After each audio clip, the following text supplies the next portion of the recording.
The first thing my parents did after being reborn in the new millennium was to borrow money from every relative to buy 3 apartments in Jingzhou. Their second move was to abandon me at the doorstep of an orphanage just a month after my birth, and then adopt the child prodigy who had bullied me in their past life. As I watched them walk away, I didn't shed a single tear. Instead, I caught the attention of the orphanage staff with my innocent laughter. "Just look at this adorable child. How could any parent bear to abandon such a sweet thing? They must be going through hard times." No one knew that my parents, who were drowning in debt, were about to become the first generation of wealth in our family. In my past life, my parents kept me tightly bound to their side.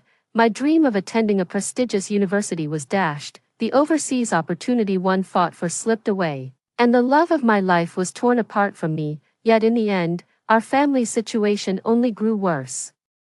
And my parents blamed me for holding them back with my lack of success.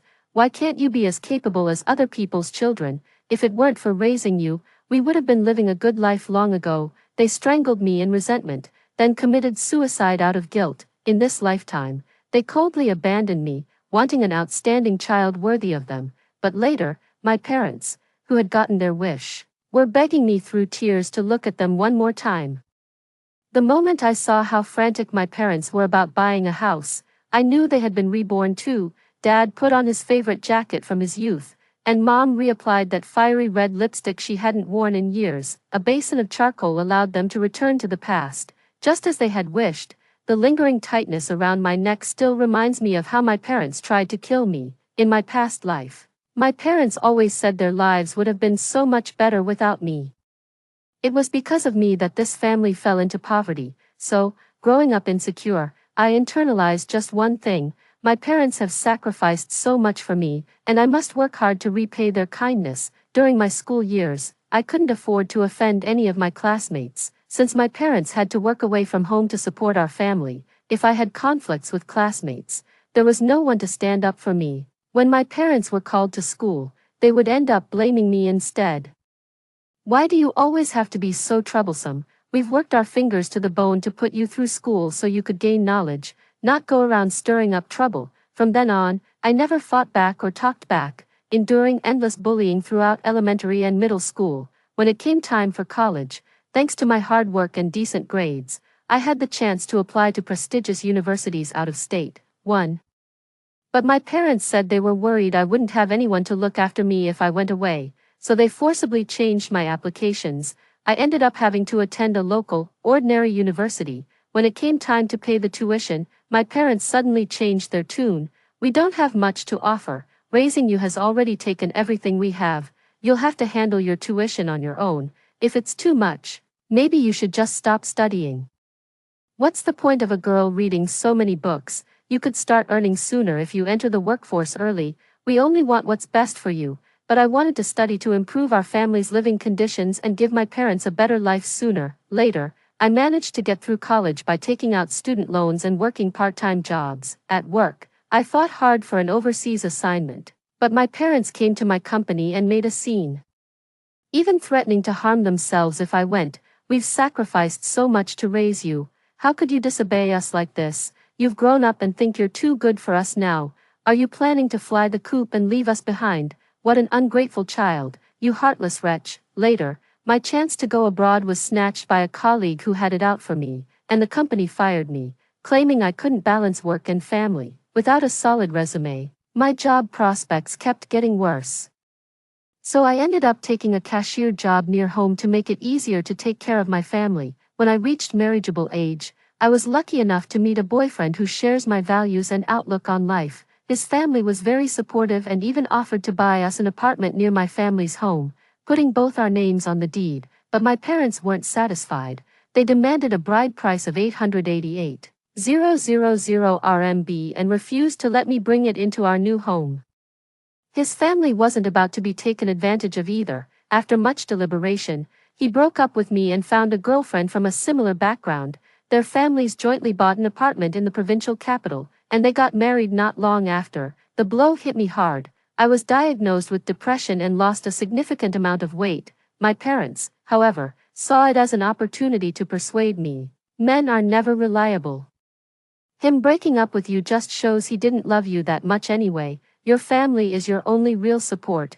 Why even bother getting married? Isn't it better to earn money and keep it within your own family? From then on, I gave up on romance altogether. I kept to myself, focused solely on taking care of my family.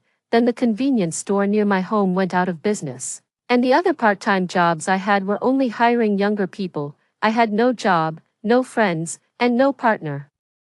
I ended up staying home all day, doing laundry, cooking, and taking care of my two parents who had already retired in their 40s. With my income gone, the meals at home became worse day by day. After seeing that an orphan girl from the welfare home near my house actually became a CEO, my parents finally couldn't hold back and slammed their bowls down.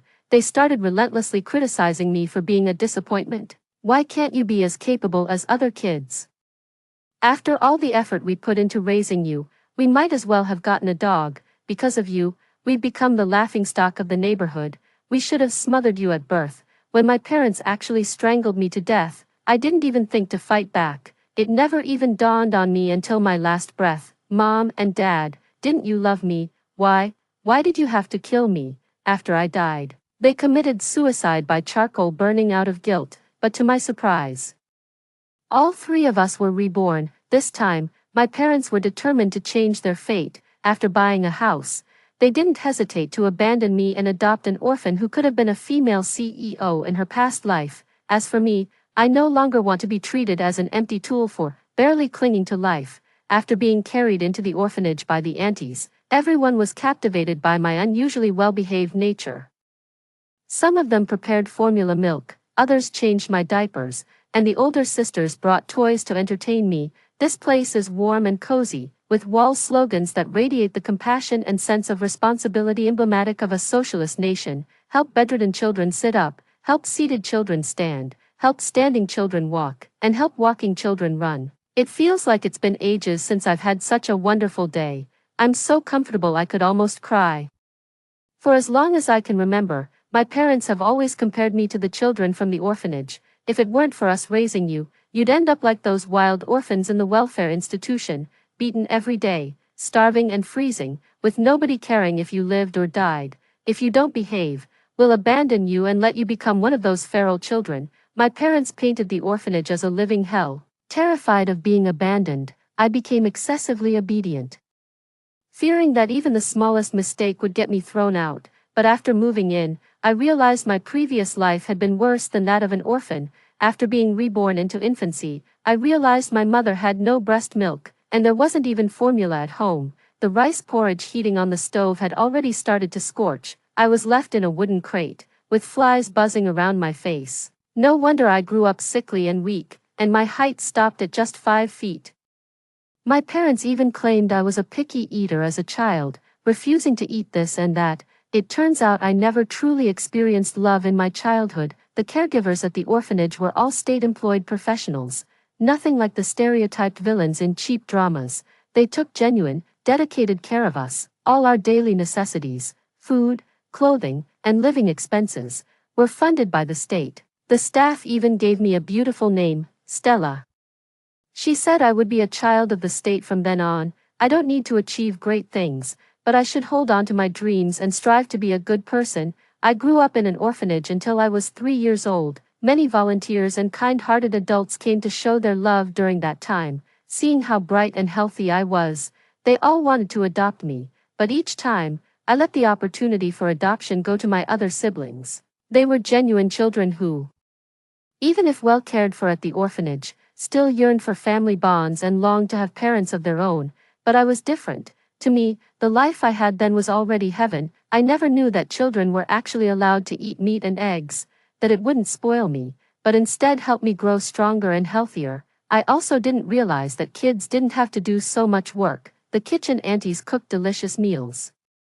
And even the older girls who weren't feeling well got special sick day meals. What surprised me most was that children could even celebrate birthdays without stealing years from the adults. The birthday cakes I had as a child truly tasted sweeter than any I've had since growing up. When I was 6, I was assigned to share a room with another girl my age who had a physical disability. In my previous life, I didn't even have my own room, and even the bathroom had to be shared with strangers.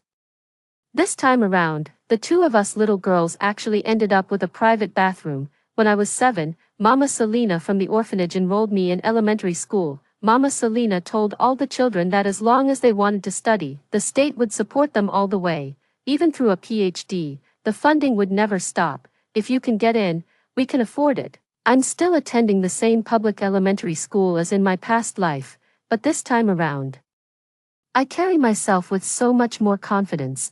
My clothes and shoes are brand new, and my backpack isn't some hand-me-down from relatives. I even have pocket money that's given out to everyone. That deep-seated sense of inferiority has completely faded away over these past few years. I even took the initiative to step up and look after the other kids at the orphanage, seeing how confident I was. Most kids didn't dare to bully me anymore. Instead, they were eager to be my friends, that is. Until Priscilla came along. Priscilla is the prodigy my parents adopted. She's genuinely brilliant. Only 2 students aced every subject in our first grade exams. One was me, the reincarnated soul, and the other was her. In my past life, Priscilla stood out just like this. She saw I was small and poorly dressed, and she constantly isolated and bullied me. We're still fundamentally incompatible in this lifetime. But clearly, Priscilla isn't as self-assured as she was in her past life. My parents did buy a property in Jingzhou, but based on past experience, its value hasn't peaked yet. Our family is burdened with substantial debt, making it impossible to provide Priscilla with a comfortable life. At this very moment, my parents are still working away from home to pay back the money they owe our relatives. Priscilla couldn't stand that I got the same score as her, so she publicly humiliated me. "Stella, I saw you coming out of the orphanage. You're an orphan." My parents said orphanages are full of unwanted street urchins. "You're just a pathetic little nobody. Stop putting on airs." The other students were still young and couldn't yet tell right from wrong, so they all joined Priscilla in teasing me. "So you're an orphan, no father, no mother, nobody wants you. How pathetic." My orphan friend who went to school with me hung her head in sadness. Priscilla smirked triumphantly and even tore up my perfect test paper.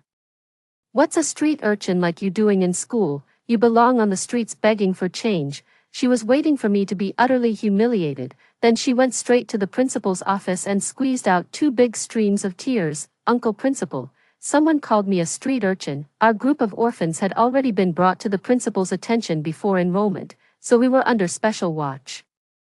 Principal Kenneth is a section-level official who has volunteered at orphanages. Nothing like those corrupt private sector bosses you see in dramas. When the serious incident of orphan bullying occurred, Principal Kenneth took it very seriously. "These are the nation's children. After all, how could they call us orphan children?" Principal Kenneth immediately called the orphanage. The orphanage quickly arranged for 2 volunteer parents to come support me at school. They gathered around my little sister and me with great care, providing emotional support to ensure we wouldn't be traumatized. "Don't be afraid, kids, society has your back.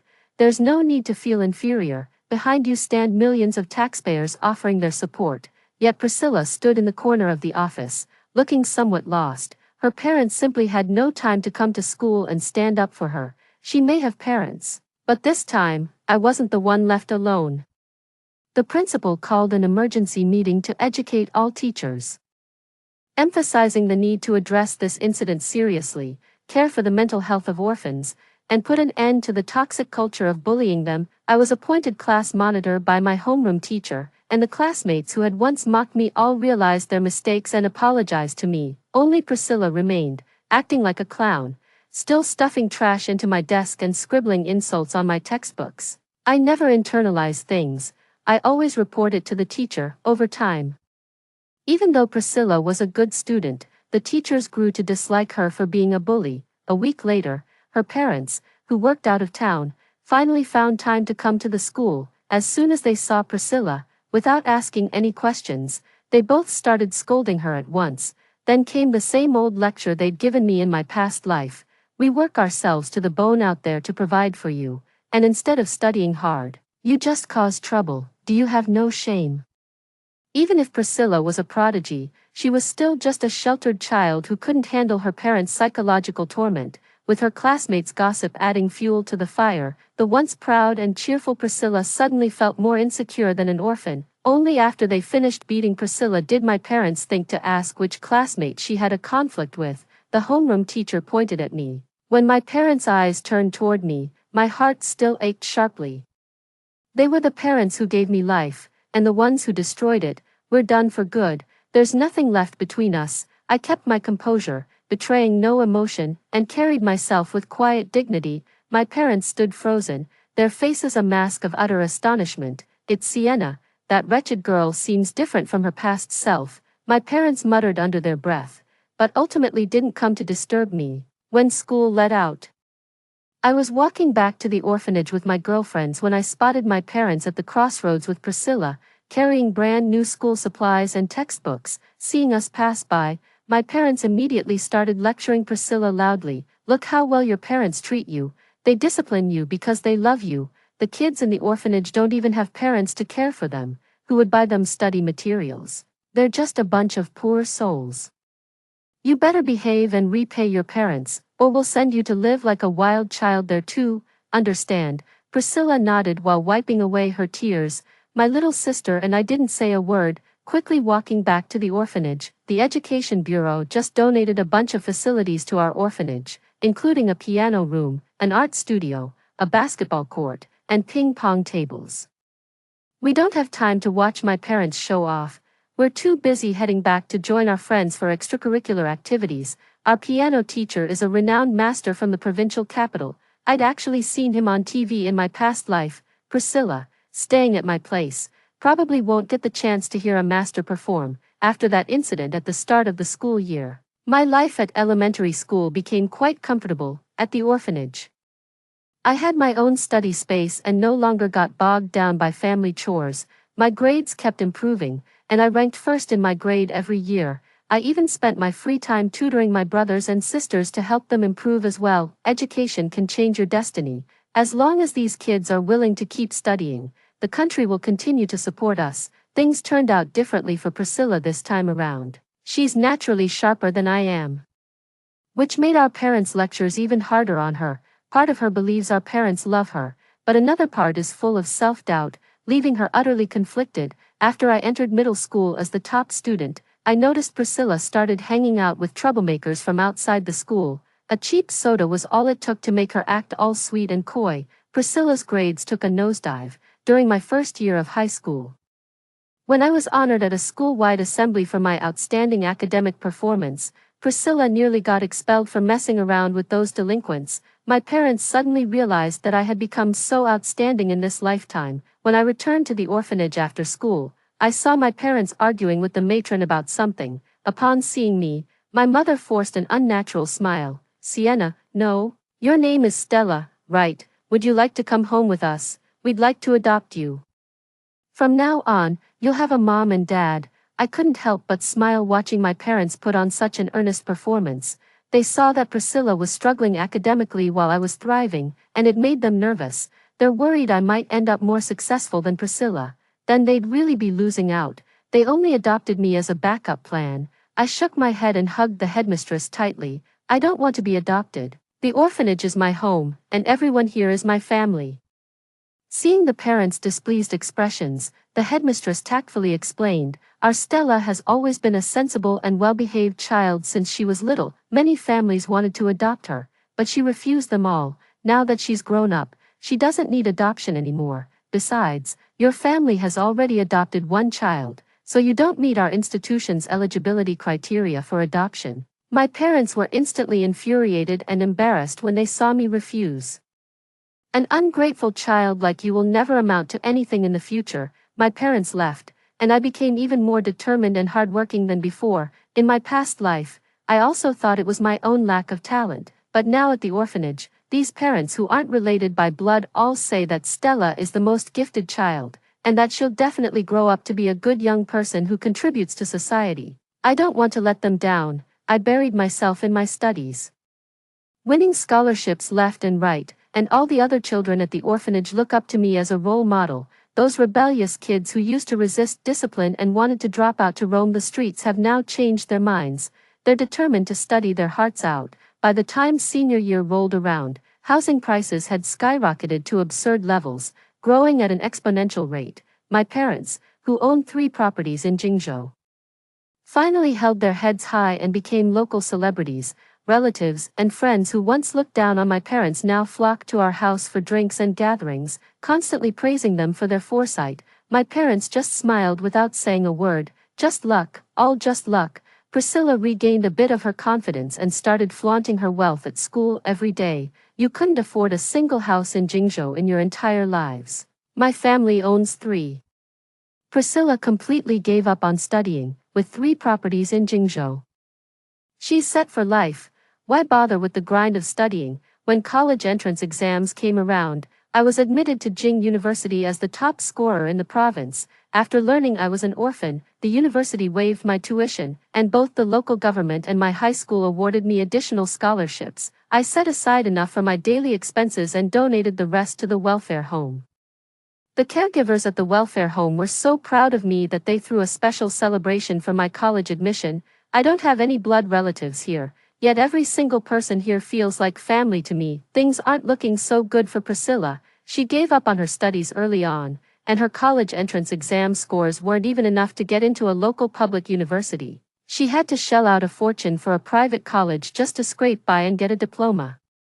But private university tuition doesn't come cheap. Her parents own 3 properties, but since the market hasn't peaked yet, selling them now would mean taking a huge financial hit, so Priscilla never got to go to college and started working to earn a living at a young age. Her parents were still trying to comfort her. They said, "You were born to be a CEO. Consider this job your early market research." But unlike her parents' hopeful fantasy, this version of Priscilla seemed crushed by life. Showing no signs of future success, yet I had become a local celebrity in our town, the top-scoring orphan from the welfare institution. My parents couldn't sit still any longer and came looking for me again. This time, they even revealed their true identities. "Child, we are actually your biological parents. Blood is thicker than water. Those people at the orphanage are strangers, but we're family." I only had to ask one question to make my opportunistic parents back off. "How did I end up being separated from you in the first place?" My parents tried to make up a story, claiming I had simply wandered off and gotten lost, but the headmistress said I was sent to the orphanage as an infant. How could a baby even get lost? My parents' faces were a picture of pure dismay. They didn't dare admit to any wrongdoing from my childhood, so they just left in defeat. They didn't dwell on whether I'd accept them or not, because 2018 was just around the corner. Even though housing prices hadn't peaked yet, my parents went against our relatives' objections, sold one of our houses, and started a mask factory. Where I'm from, most people don't usually wear masks. Everyone said my parents had lost their minds. Only I knew that my parents were aiming to make a fortune that breaks everyone's heart. I'm well aware of the timing, but I won't do it this way, because I am a child of this nation. In my past life, many staff and children died at the orphanage. The tragedy even made the news. Across the nation, there are grieving compatriots who have lost loved ones and friends in despair. This time, I will spare no effort to prevent this catastrophe. Truth be told, this seed was planted in my heart since childhood. My preferred field has always been biochemistry, and in university, I actively pursued opportunities to join research institutes. I dedicated myself to studying viral pharmacology, working tirelessly every day to present my research proposals to the academy members at the university's research institute. Some naturally thought my ideas were far-fetched for a student, but I persisted and continued escalating my proposals. Eventually, a senior academician endorsed my report and initiated the early setup of a specialized laboratory. Yet I smiled. He only said one thing: "Our children have grown up in an era of peace." Unaware that imperialist forces have never abandoned their ambition to undermine our nation, to attack us, they would resort to any means: biological warfare, germ warfare. Nothing is off the table. It's commendable that young people are thinking ahead and preparing for potential challenges. With a solution in hand, I leveraged my school connections to visit Azhou, where I educated local officials and residents about virus prevention and control measures. 3. The mayor showed my advisor respect and conducted several comprehensive disinfection drills. Even if I couldn't completely prevent the disaster, at least this time we weren't left defenseless. By the winter break of 2019, all the other children from the orphanage had gone home, but I chose to stay in the lab. While on the phone with the headmistress, I kept scrolling through news updates. "Mom, please tell the kids not to go on the study trip to Azhou for now, and for the children studying in Azhou, Let's wait before having them come back this year. Mother Superior didn't quite understand what I meant, but she knew I was a reliable kid and did exactly as I said. Finally, while scrolling through the news, I came across one that made my heart race: suspected infectious disease outbreak in Azhou. I immediately made calls to notify the lab members, and together we rushed to Azhou with the new drug we had developed. Meanwhile, my parents' mask factory also ramped up its investment. How could this small amount of masks be enough? Add another production line and work through the night. The chance to make a fortune has finally arrived. Upon arriving in Azhou, fortunately, the prior awareness campaigns prompted immediate attention from all departments. Although many people still fell ill, the new medication developed by the Research Institute was quickly put to use. After learning about the situation here, officials in Jingzhou promptly dispatched armed police to maintain order. The situation turned out far better than I had anticipated. While volunteering at the hospital, I ran into someone I knew, Stella. He was an 18-year-old from the orphanage I used to help at, missing an arm, but still managed to get into a university in Azhou. He always picks up part-time work during holidays. Never expected to see him here. Stella, I'm here to volunteer. Kind-hearted people in society raised us since we were children, so it's only natural for me to step up at a time like this.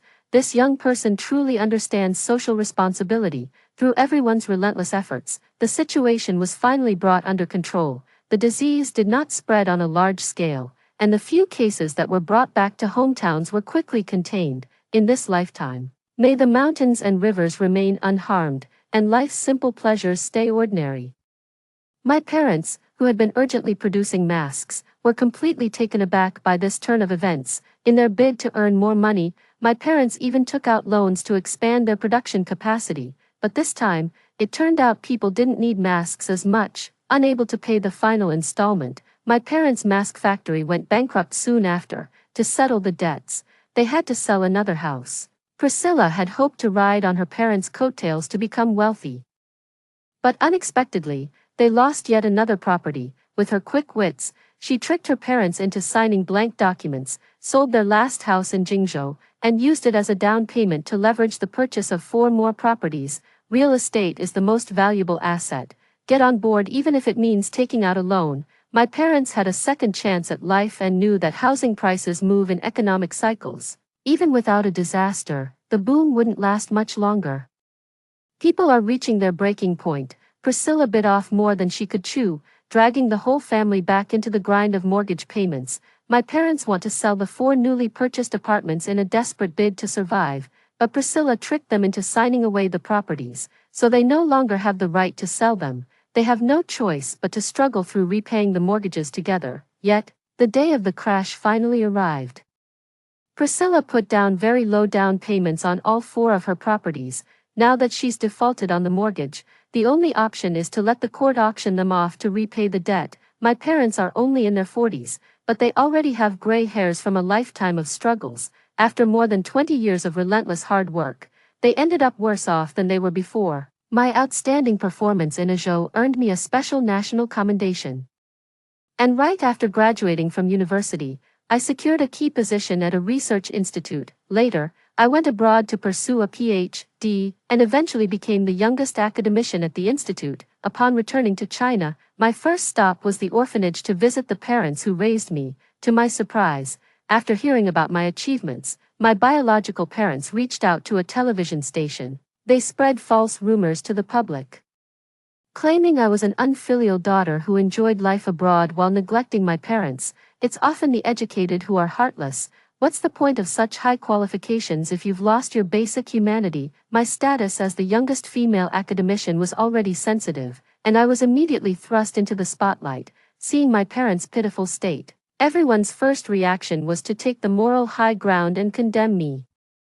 She's so young to have such a position, probably slept her way to the top like some academic femme fatale. Ethics come before academics.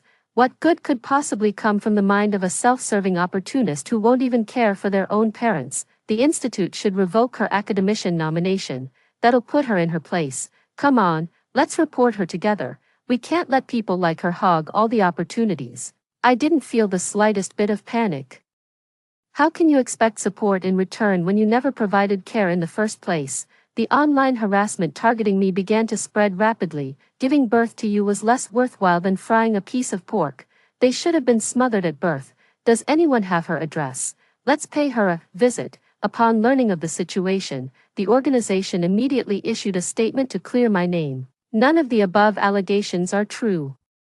Academician Stella has passed the political vetting process, but that still didn't stop my parents from continuing to smear my reputation. This is the paternity test. She is our daughter. We weren't lying. Who knows what connections she pulled to try and silence the voices of righteous netizens. After our house was foreclosed and auctioned off, my parents became insolvent and are now full-fledged deadbeats.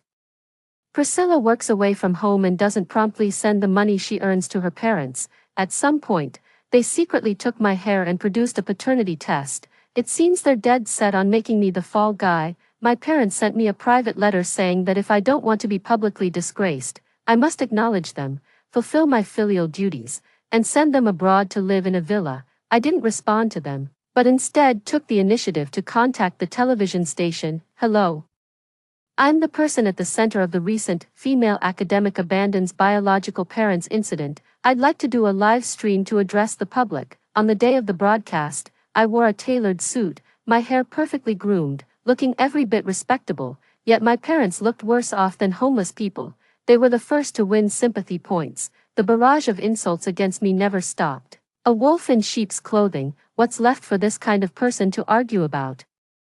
Look at her. She doesn't act like one of us at all. Her head's full of foreign ideas, so it's no surprise she looks down on her own parents. No surprise, someone like her deserves to just vanish on the spot. Even the host, directly and indirectly, was full of accusations against me. Academician Stella, no parent is ever truly wrong. Whatever they did, they gave you life. How can someone as accomplished as you turn your back on filial duty, seeing so many people taking their side?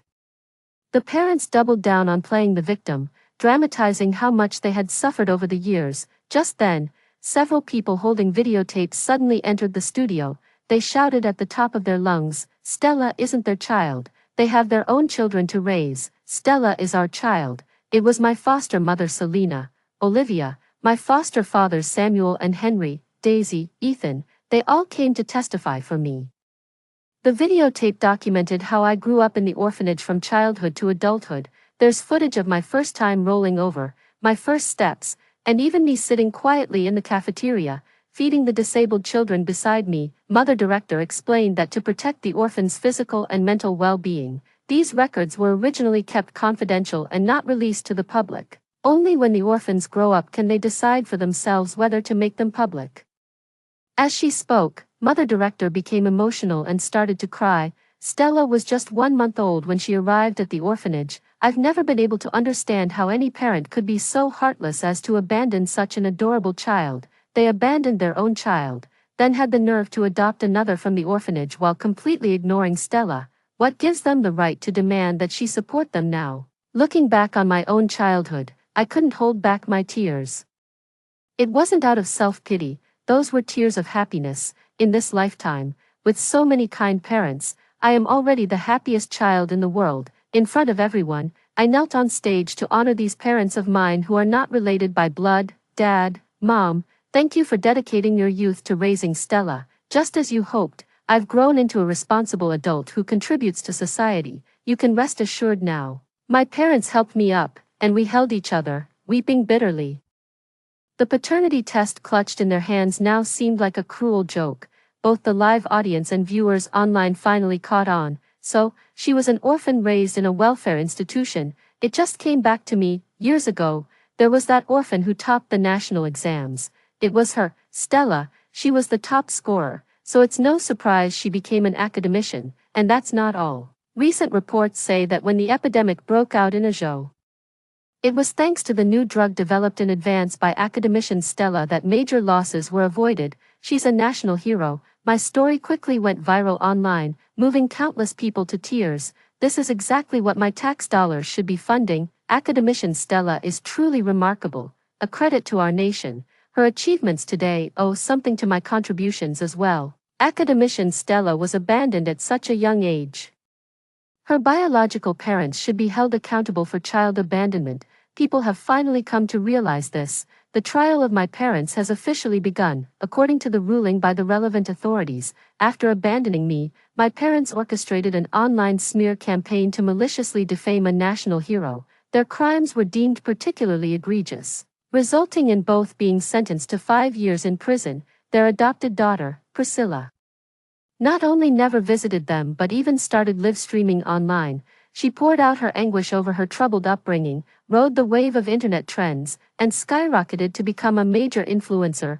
5 years later, her parents were released from prison and demanded that Priscilla support them financially. True to her ruthless CEO potential from a past life, Priscilla immediately drafted a formal severance letter cutting all familial ties. "You're the ones who drove me to depression. If the law forces me to provide for you, I'll only give the bare minimum required each month. Don't expect a single penny more, for, if you keep pushing me like this, my depression is going to relapse." Priscilla's fans immediately intervened, refusing to let her parents get any closer to her. Out of options, my parents thought of me again. By then, I was already abroad representing China at the World Health Conference. Short of seeing me on the news, they had no chance of meeting me in person. It wasn't until the new director of the orphanage called me on video chat. "Stella, your biological parents froze to death outside our orphanage gates on a snowy night." The surveillance footage captured their final words. They said they realized their mistakes, wanted to see you one last time, and hoped their daughter Sienna wouldn't hold it against them. "The Civil Affairs Department has already taken the body for cremation. Do you want to come back to see it one last time?" I shook my head at the video call. "No, work is really busy over here. By the way, sis, please make sure Mom and the others at the old folks' home take the supplements we bought for them. And for Selena's mom, she always dreads the bitterness when taking traditional Chinese medicine. I've already bought some preserved fruits and put them in the second drawer of the living room cabinet, but don't let her eat too many. It could spike her blood sugar." Also, regarding the study abroad trip planned for the kids, I've already sorted out all their visas. They'll be arriving in batches, and there will be someone here to pick them up. The director smiled and acknowledged each point. "Don't worry, everything's taken care of. Just make sure to look after yourself while you're away. Everyone's been looking forward to having you back for a reunion." I hung up the phone, feeling all warm and fuzzy inside. As for my parents' last words, pfft. What does that have to do with me? I'm not Sienna, my name is Stella, shining as brightly as the stars. I strive to protect the beautiful society that raised me. Story 2. In just 2 days, we'll be facing the end-of-world cold wave. Early in the morning, my parents were still incessantly nagging me to transfer the property under my name to my younger brother. This time, I agreed straightforwardly. "Give me 100,000, and I'll take James to transfer the property right now." Once I got the money, I immediately took James to complete the transfer and then headed straight to my best friend's house, who lives alone in the suburbs. On the way, I started spending money like crazy, because in this life, I am determined to do everything I can to survive with the only person who truly loves me. I was jolted awake by a loud clang, struggling to open my eyes, feeling warmth over me. But I remembered clearly that I had just frozen to death outside. How come I now find myself in my own bed? I checked the time on my phone, and then it hit me. I had been reborn 2 days before the apocalyptic cold wave hit. After getting up, I saw my parents bickering incessantly in the living room, my mother spitting angry words at my father. "Jason, you're such a failure. You can't even secure a house for your son." They were just as obsessed with the idea that my property should go to my brother, James, as they were in my past life. In that previous life, I didn't agree. And they stayed at my place without leaving. When the cold wave hit, they stole all my heating supplies and forced me out to scavenge for resources, which led to my death from the cold. Seeing me, my father said, "Stella, why don't you just transfer the house to your brother in the future?" He didn't finish his sentence before I interrupted him. "Give me 100,000 now, and I'll transfer the property to him immediately. I'll move out, and from then on, we'll be strangers." Although I had worked day and night for 10 years and saved from part-time jobs to buy that house, but compared to staying alive, that money didn't matter. My words stunned my bickering parents and my brother, who was busy gaming. My mother quickly transferred the money to me, fearing I might change my mind. I grabbed James and rushed to the property transaction center, completing the transfer in minutes. After we came out, I told James, Just a friendly reminder. You might want to stock up on some heating supplies. James glanced at me. Idiot, that house has underfloor heating, and it's summer now. Good advice is wasted on the damned. I left them to it. I took a taxi straight to my best friend's house, madly placing orders on my phone along the way. From warm clothing to heating equipment, I even bought 2 small wind turbines, spending tens of thousands. I texted my best friend, Layla, "I'll be at your place in an hour. I've bought a lot of stuff. And it will be delivered gradually. Make sure to receive it." Layla's parents had died in an accident 2 years ago, leaving her a 2-story cottage in the suburbs. She was an online writer, and the quiet environment helped her work, although it was inconvenient because she lived quite far from me. 2 minutes after sending the message, she called me. "Stella, what's going on?" I couldn't explain much at the moment, worried the taxi driver might get suspicious. "I'm coming to stay with you for a while. I'll text you the details." After hanging up, I continued texting. "Go buy some rice, flour, and oil. The more the better. If it's too much to carry, have the store deliver it." Layla replied, "You're acting like we're fleeing a disaster. I just bought supplies a few days ago. We won't eat that much." I only replied with 6 words. "Trust me, it's to stay alive." At the agricultural shop near Layla's house, I asked the taxi driver to wait. I went in and bought lots of vegetable seeds, pots, plastic sheets, a shovel, and a hammer. The taxi driver looked puzzled. "Young lady, are you planning to start a garden?" I smiled, "Just keeping myself busy, a little hobby to pass the time." I didn't elaborate further, not wanting to be seen as a lunatic. When the apocalypse comes, the most terrifying thing isn't the natural disaster. In the previous life, I witnessed firsthand how people could fight over a bunch of vegetables as if their lives depended on it, and disown their kin for a mere hot water bottle. As I unloaded items from the car, the previously clear sky suddenly turned gloomy. I checked my watch. There were less than 30 hours left before the blizzard would strike. Layla, looking at the agricultural supplies scattered around, asked me puzzledly, "Are you planning to make a survival vlog or something?" As I continued to move things inside, I replied, "The apocalypse is coming, we need to survive." During lunch, which we ate quickly, I explained to her about my rebirth. Although skeptical, she believed me. In the afternoon, we began our separate tasks. She continued to buy groceries and medicine, while I hired workers to construct a large corrugated iron building and connected it to Layla's house by demolishing the wall on the first floor.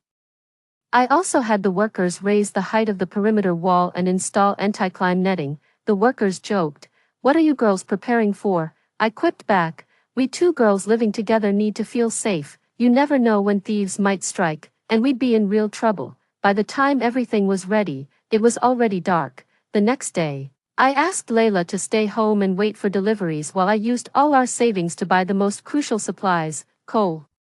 When 20 tons of coal were stuffed into the corrugated iron building, I felt much more at ease. Although Layla's home had natural gas heating, I knew that the pipes would likely burst from freezing, and we would have to resort to burning charcoal for warmth. Looking at the mountain of supplies, I hoped that this time I could keep Layla safe until the disaster was over. I checked my phone and saw a post from my brother on social media, showing 8 dishes.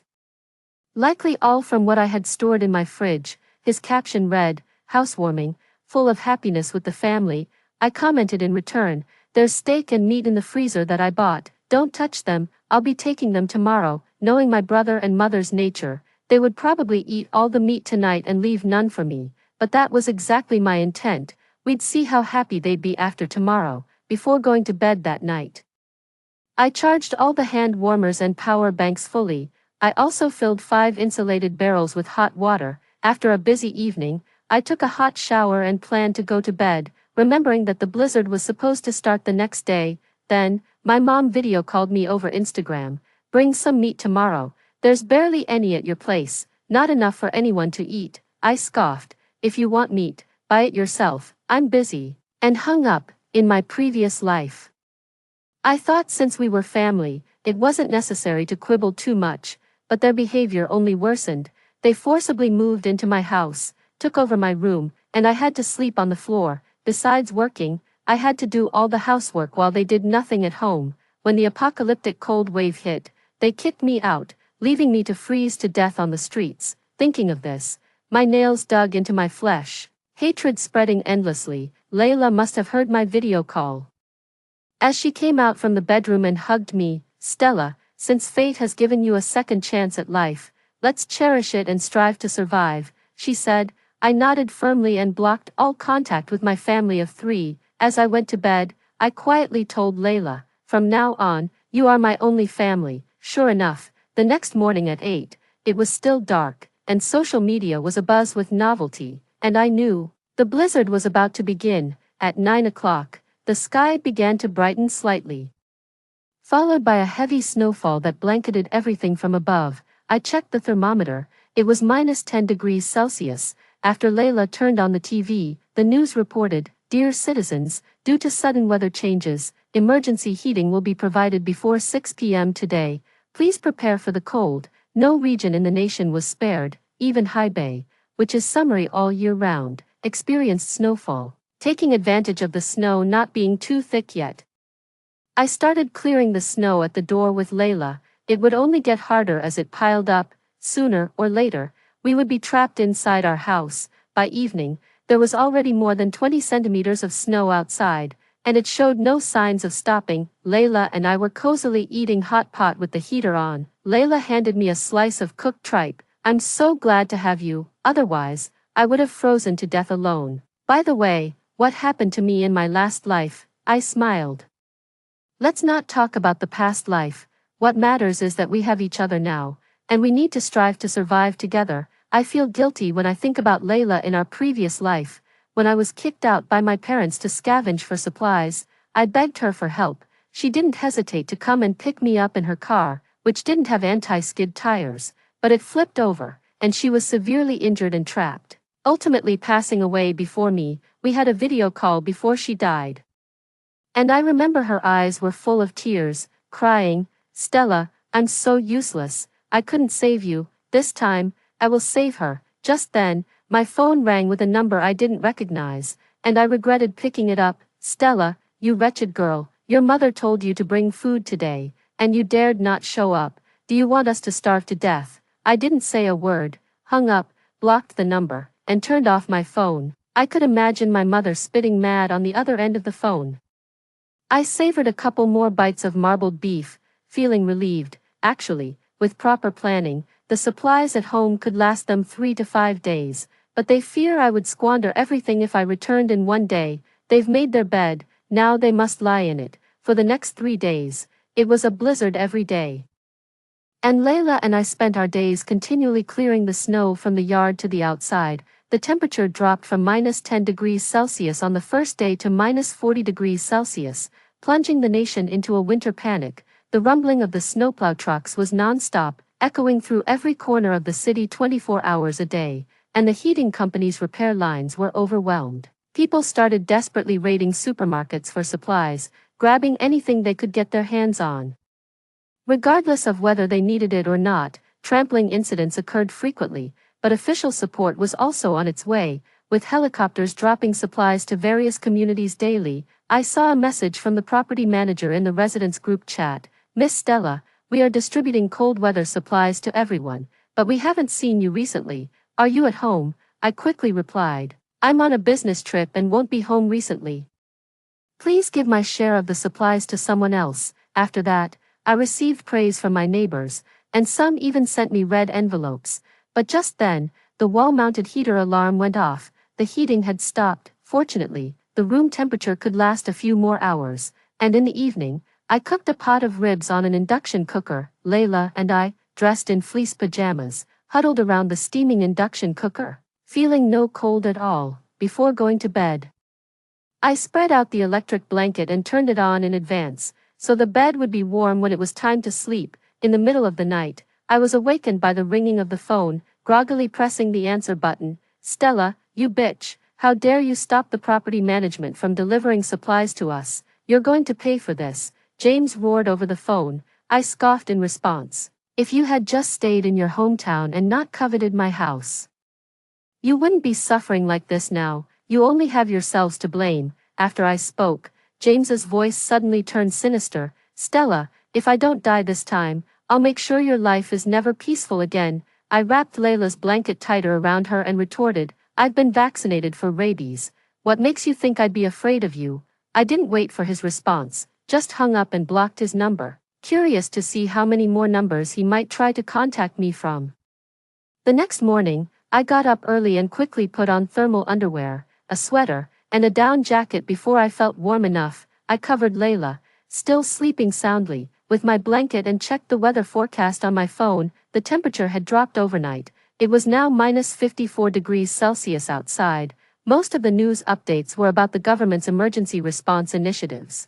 But despite the continuous efforts of the snowplows, many drivers were fainting or getting frostbite, which slowed down the snow clearing operations. Looking out the window, the snow seemed to have stopped falling heavily, but the accumulation was still substantial. I stuffed some hand warmers into my pockets and went out to start shoveling snow, which had reached up to my thighs but thankfully wasn't too heavy. Half an hour later, I felt frozen stiff, my eyelashes frosted over, so I dropped my tools and went back inside. By then, Layla had woken up. "Stella, why didn't you wake me to help?" "Have some hot water first." She handed me a cup of hot water, and after slowly sipping it, I finally felt a bit warmer. "Seeing you were still asleep, I got used to waking up early, so I started clearing the snow. What shall we have for breakfast? How about some vegetable soup with noodles?" In such freezing weather, meat could last a long time, but fresh vegetables couldn't. Fortunately, we had prepared vegetable seeds, so we could try starting to grow some indoors in pots. "I'll make it. You get back under the blankets to warm up." The electric blanket is still on. I quickly snuggled under the blankets, comforted by the sounds coming from the kitchen. In my previous life, my blood relatives had hoarded all the warming supplies and forced me to go out and find food, but this sister, not related by blood, was the one who truly cared for me. Thinking of this, I checked the property group on my phone. Seeing James's messages there actually made me laugh.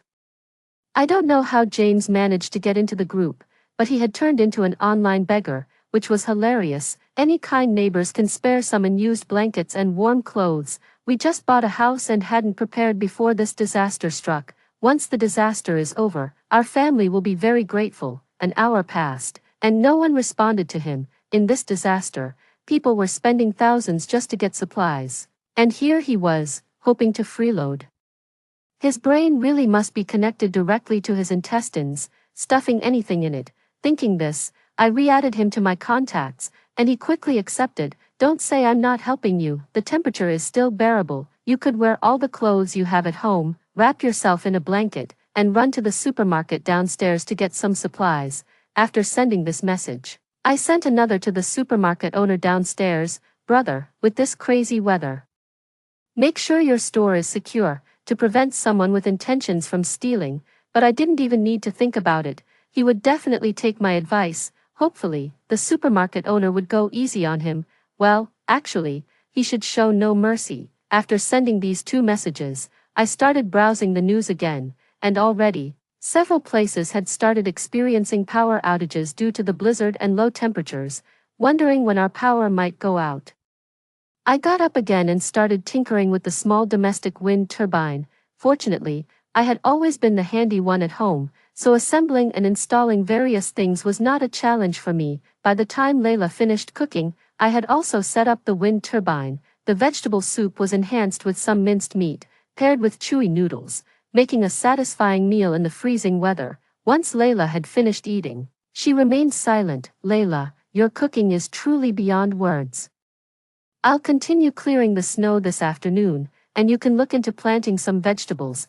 Although we still have some vegetables, they are running low, I said. After resting for a while, I geared up again to resume snow clearing. I noticed that although the snow hadn't stopped, it had lessened quite a bit, but then the cold wind came back, slicing against my face like a knife, painfully sharp. In less than half an hour, I had given up on clearing the snow and returned inside.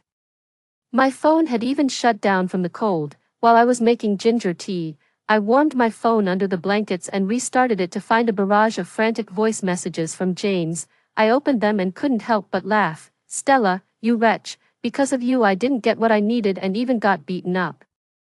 Just you wait." One message read. I didn't want to listen to the rest. At that moment, my brother sent me a message. "Little girl, I should thank you for your warning. Some punk tried to sneak in and steal things just now, but thanks to your heads up, I had something handy to fend them off. Suddenly, the power went out, the air conditioning stopped, and the room plunged into darkness. The temperature began to drop quickly. Layla came out from the neatly arranged cultivation room.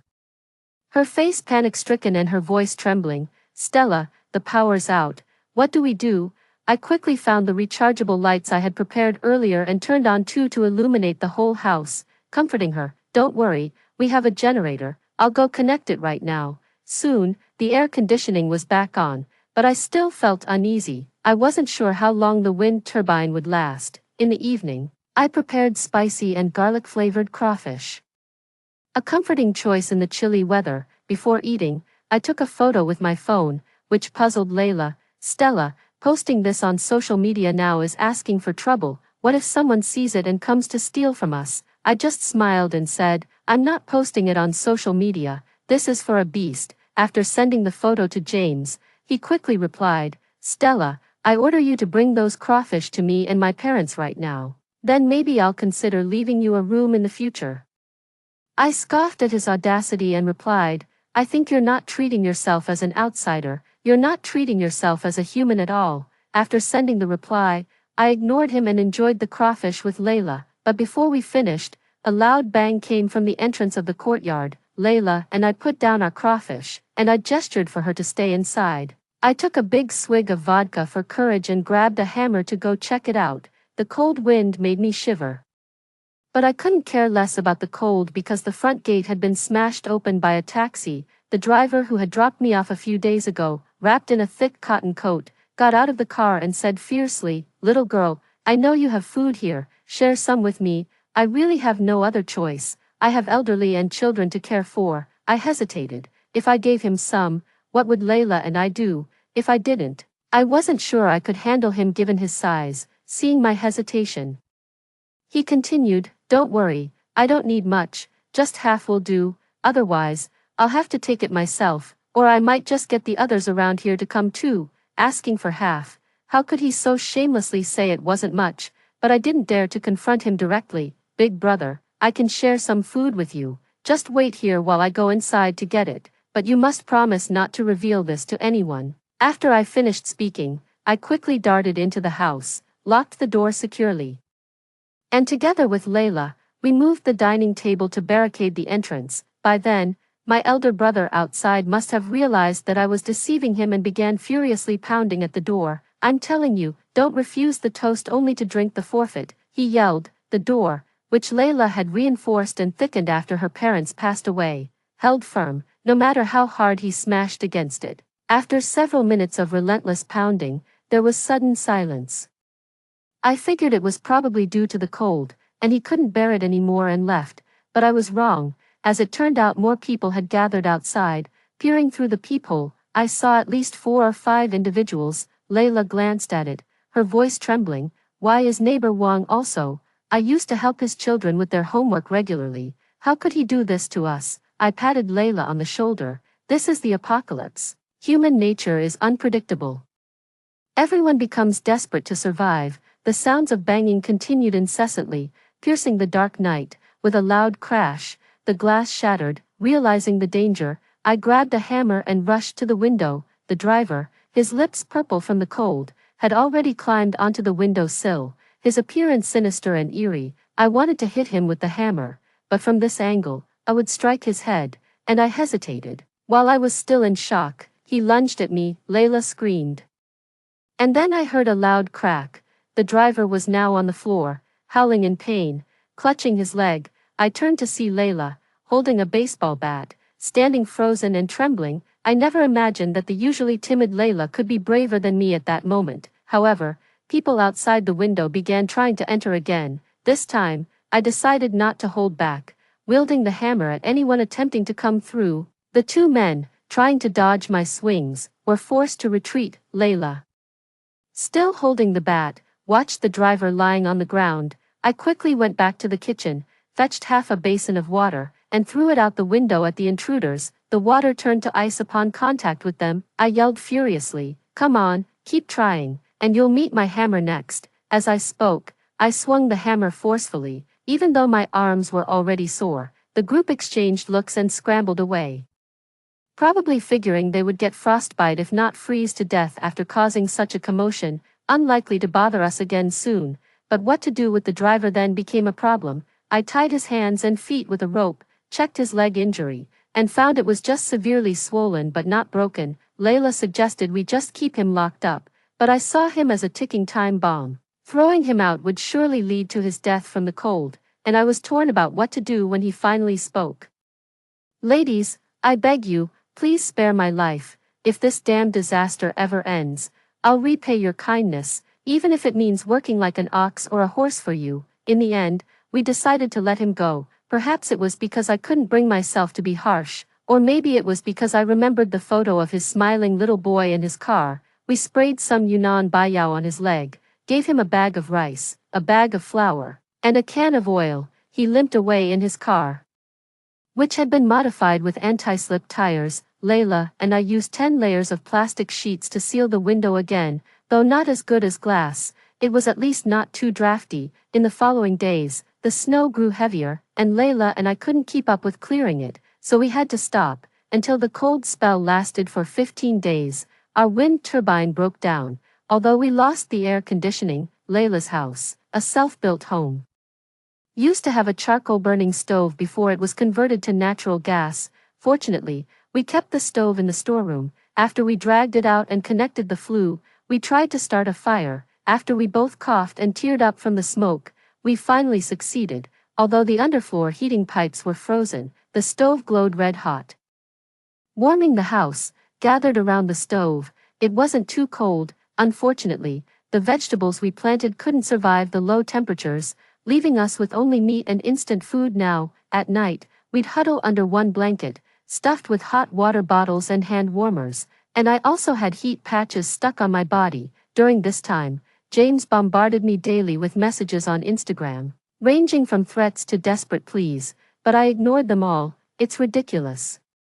He still expected me to deliver supplies to them, risking my own life. On the 21st day of the cold spell, the snow stopped, but the temperature was still frighteningly low. We had 10 power banks left. The rest were drained from charging the hand warmers every day, so we decided to stop using the hand warmers at night, to keep our phones charged in case of rescue messages. But the news was grim. We urge all citizens to stay at home and wait for supplies to be delivered.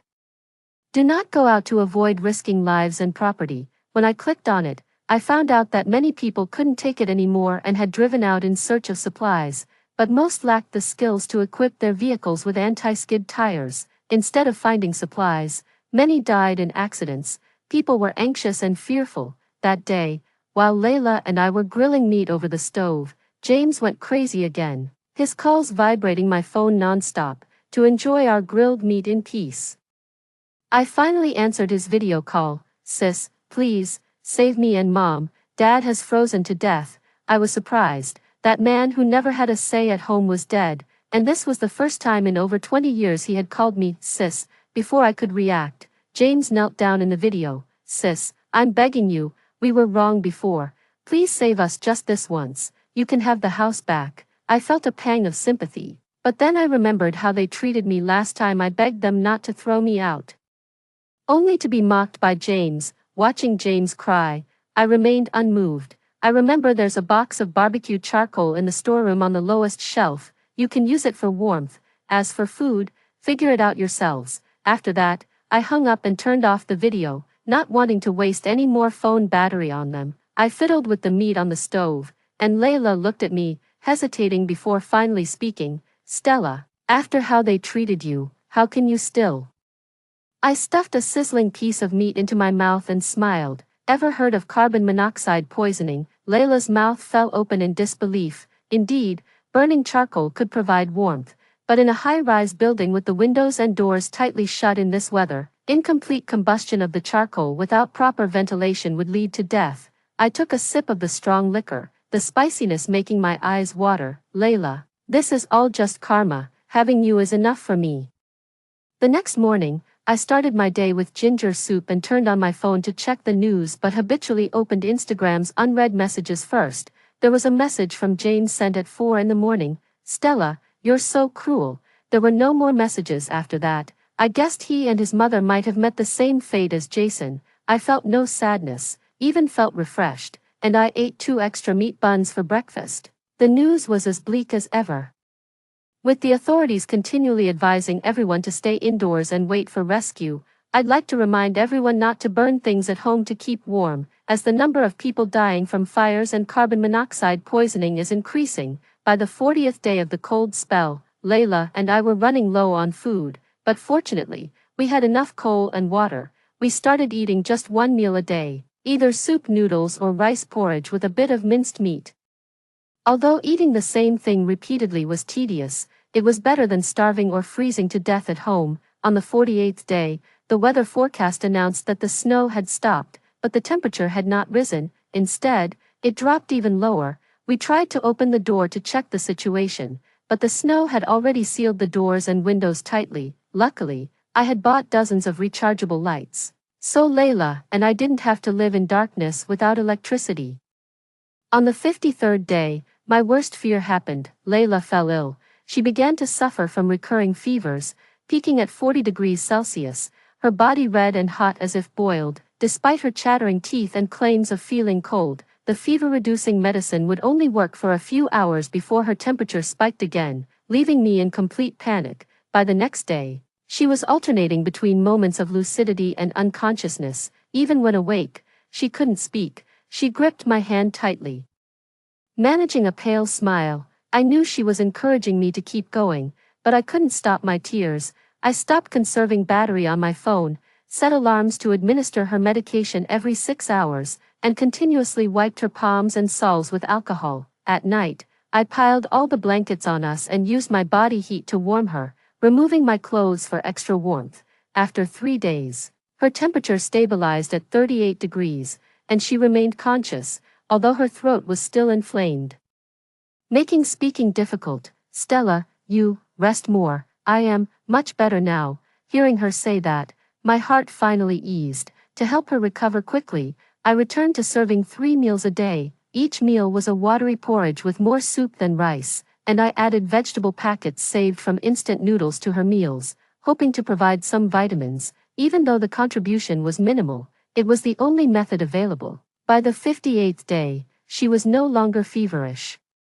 Though still weak and confined to bed rest, that day, I finally saw a glimmer of hope in the news. A shelter had been built about 50 kilometers from us. However, transportation was disrupted, resources were limited, and our location was remote, meaning we had to get there on our own. It was a difficult situation, but it was better than having no hope at all. Thus, I made a crucial decision to head to the shelter with Layla, but first, we had to figure out how to get out of the house, which was sealed by heavy snow.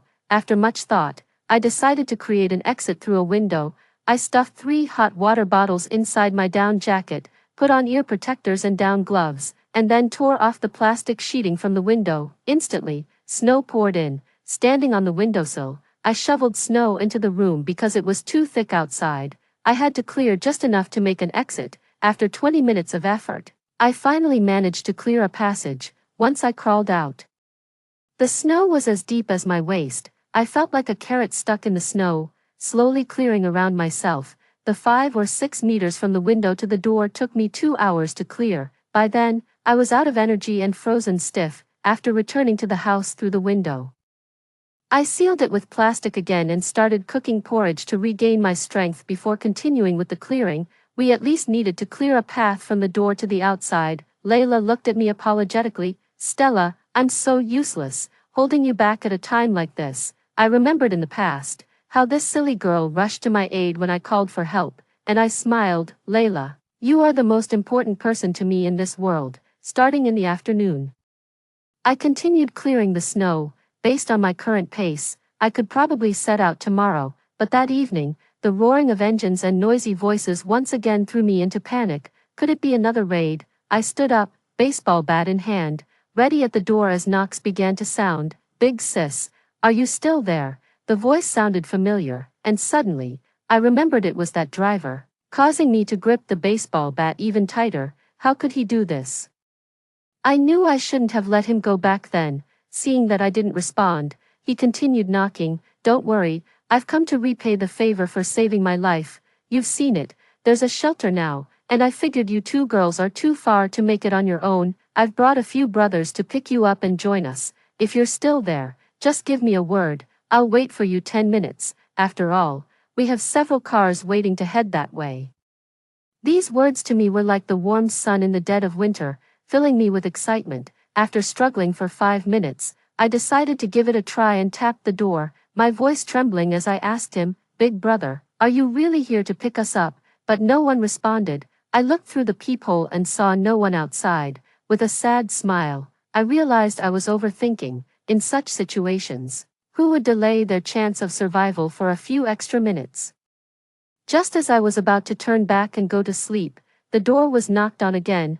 "Big sis, if you want, you can look through the peephole. This brother here with me is a policeman. He has a badge."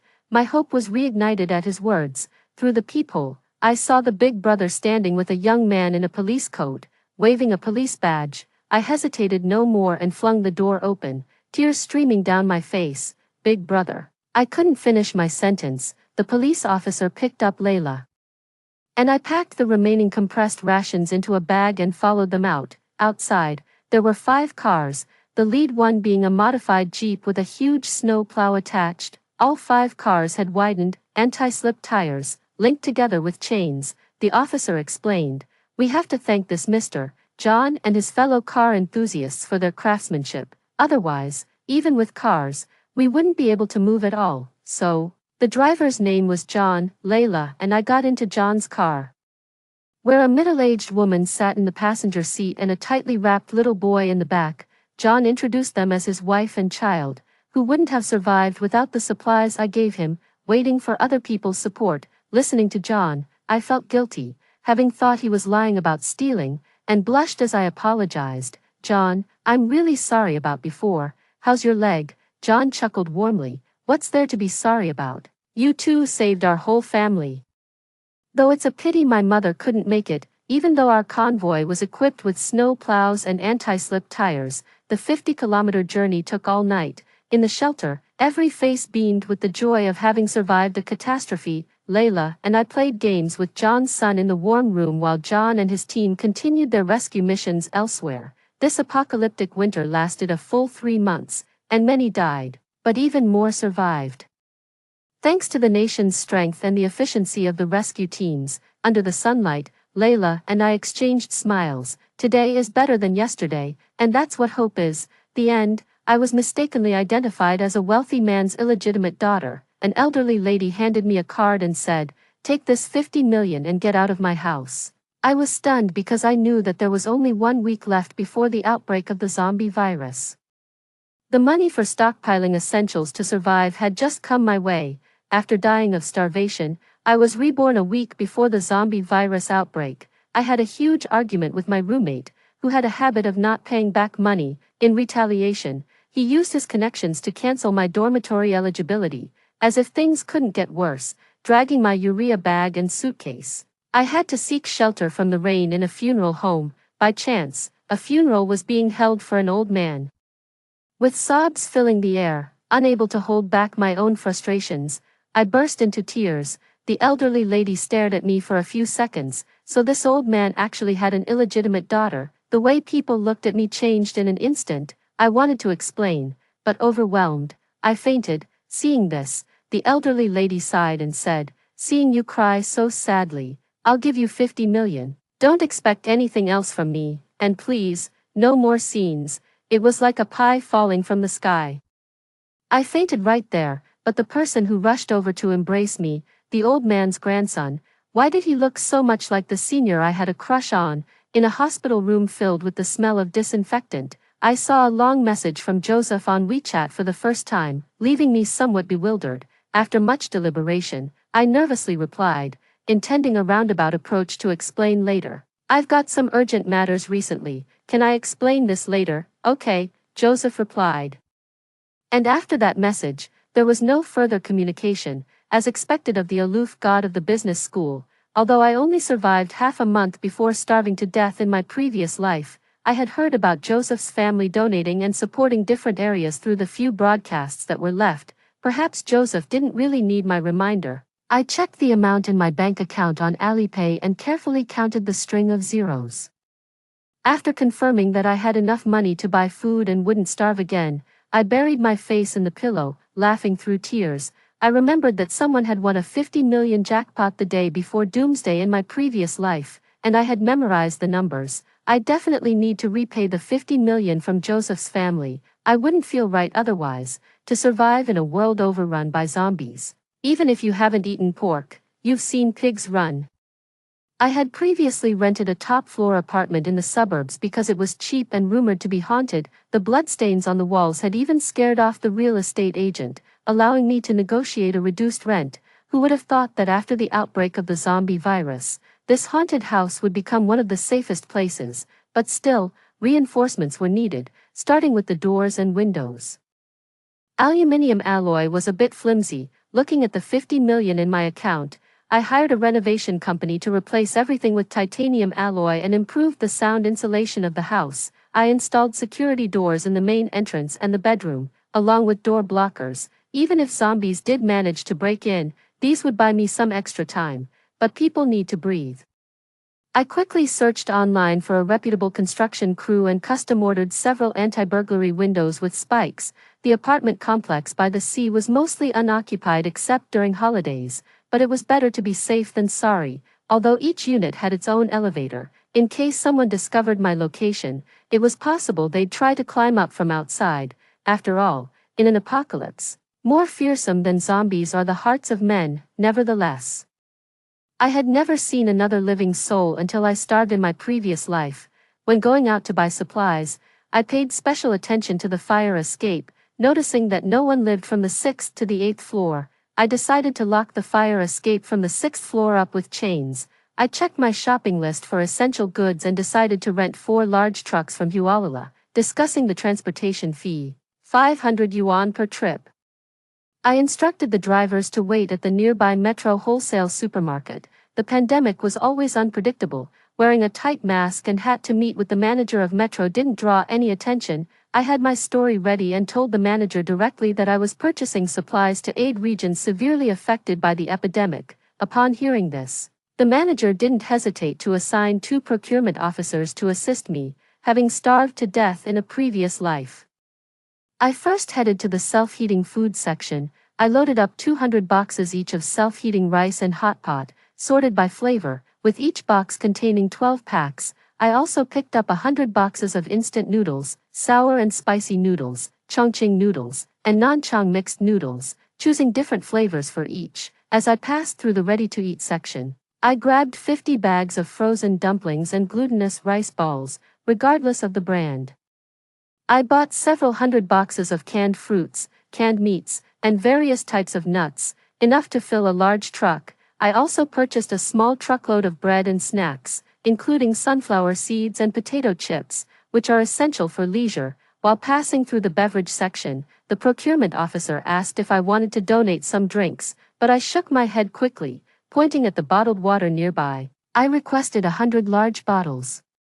Sugary drinks only make you thirstier the more you drink them, and they take up space at home. Just securing these basic food items filled 3 trucks, so I quickly arranged for 2 more trucks to be brought in, like the first 3 trucks. To avoid drawing attention, I had the drivers hang banners saying they were aiding epidemic areas. This made our efforts less conspicuous. I didn't buy staples like rice and cooking oil because in my previous life, water and electricity were cut off quickly.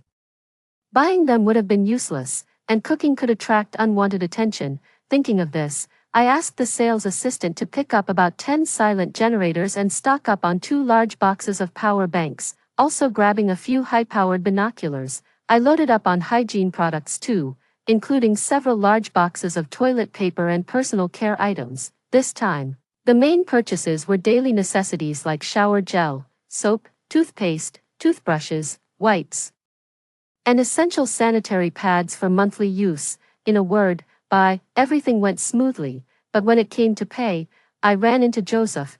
Buying so much, Joseph's gaze was deep and piercing, as if he could see right through me.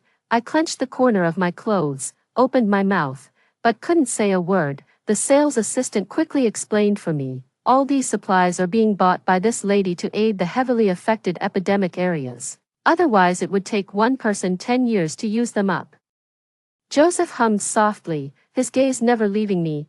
I nervously tightened my grip on my clothes and vaguely reminded him to stock up during the epidemic. Back home, I hired some movers from the north side of the city, paying extra to have them come to the south side.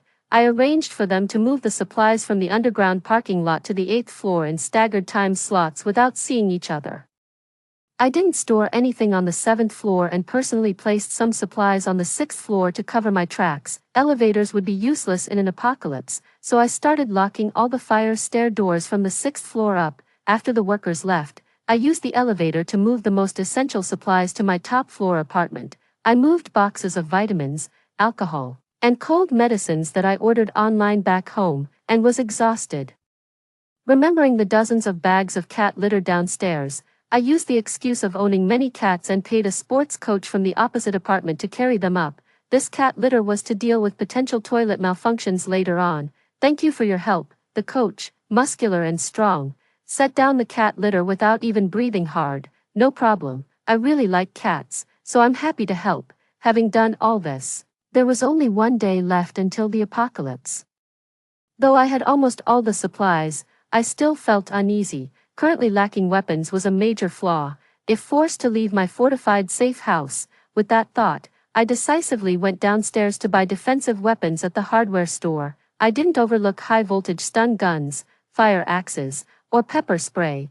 I also bought many parts for making high-damage traps, mainly crossbow types, planning to install them on the 7th and 8th floors to fend off the first wave of zombies.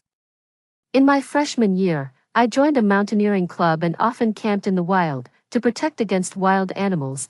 I learned a lot of trap-making skills from Joseph. Everything was unfolding just as I had planned, besides my failed attempt to transfer the 50 million lottery winnings back to Joseph's family. Since I had only recently opened a personal account, the bank did not support such high transaction limits. After several attempts, the bank closed for the day, and then the zombie virus broke out at midnight. In my previous life, I was on vacation and slept soundly at home, waking up only twice before putting in earplugs and falling asleep again. I stayed by the window, lifting a corner of the curtain to look down with my binoculars. The streets were filled with decaying zombies, their murky eyes a terrifying crimson, searching everywhere for living humans. Screams and cries for help filled the air, but were soon replaced by the zombies' roars. By morning, the massacre below had ended. I'm no saint, nor do I wish to be seen as a madman and locked up in a mental institution.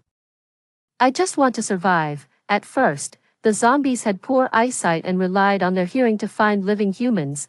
Without light and sound, they couldn't find anything. As the eerie blood-red sun rose, most of the zombies gathered at the fountain plaza below the apartment complex. Every now and then, zombie growls could be heard from the fire escape. I forced myself to calm down, finished a can of fruit, and brewed a cup of coffee to stay alert. When I turned on the tap, all that came out was foul-smelling polluted water, so I gave up on washing the cup. Water was no longer usable, and soon, electricity, gas, and the internet would also be cut off. At night, a sudden bright crimson light, a candle, appeared in the apartment across from mine. I pulled aside the curtains, which I had rarely dared to do in my previous life, and looked through my binoculars, shocked. Through the floor-to-ceiling window, the person lighting the candle was Joseph. How could he possibly live here? I was stunned for a few seconds, then it made sense. Joseph wasn't just any rich second generation, he delivered food in the heat of summer to experience life. The first order was a cake delivery I ordered for a guy I liked, who turned out to be a jerk, which broke my heart for 10 minutes. When paying the final amount, Joseph learned about it. He immediately went back to the jerk's dorm, took the cake back in front of everyone, exposed the jerk's true nature, and then brought the cake to me. Thinking back, that was when I started to fall for Joseph, feeling guilty. I was about to put down the binoculars when I saw Joseph standing by the window, gesturing for silence. What could be more awkward than suddenly becoming the aunt of your own crush, especially since I'm neither Joseph's grandfather's illegitimate daughter nor his aunt, to survive the apocalypse without starvation. I had long since abandoned any concerns about face, but now, living just across from Joseph, seeing him whether I looked up or down, I was nearly overwhelmed with guilt. I hurriedly took out my phone to call Joseph, asking him to extinguish the candle lest it attract the zombies' attention. Before I could dial, I saw that the signal had already been lost. In WeChat, there were 99 plus messages from Joseph, sent before the internet went out, which I hadn't noticed as I was busy watching the zombies. I quickly lit a mosquito coil with a lighter, creating a spark before hurriedly blowing it out. Joseph paused for a few seconds, then quickly got the hint and extinguished the candles. The gathering of zombies below his building finally decreased. I breathed a sigh of relief. He gave me a goodbye gesture, then drew the blackout curtains and all was quiet. I wasn't sure if he had heeded my advice to stock up on food at home. Feeling uneasy, I fell asleep. On the second morning of the apocalypse, I observed Joseph's apartment with my binoculars.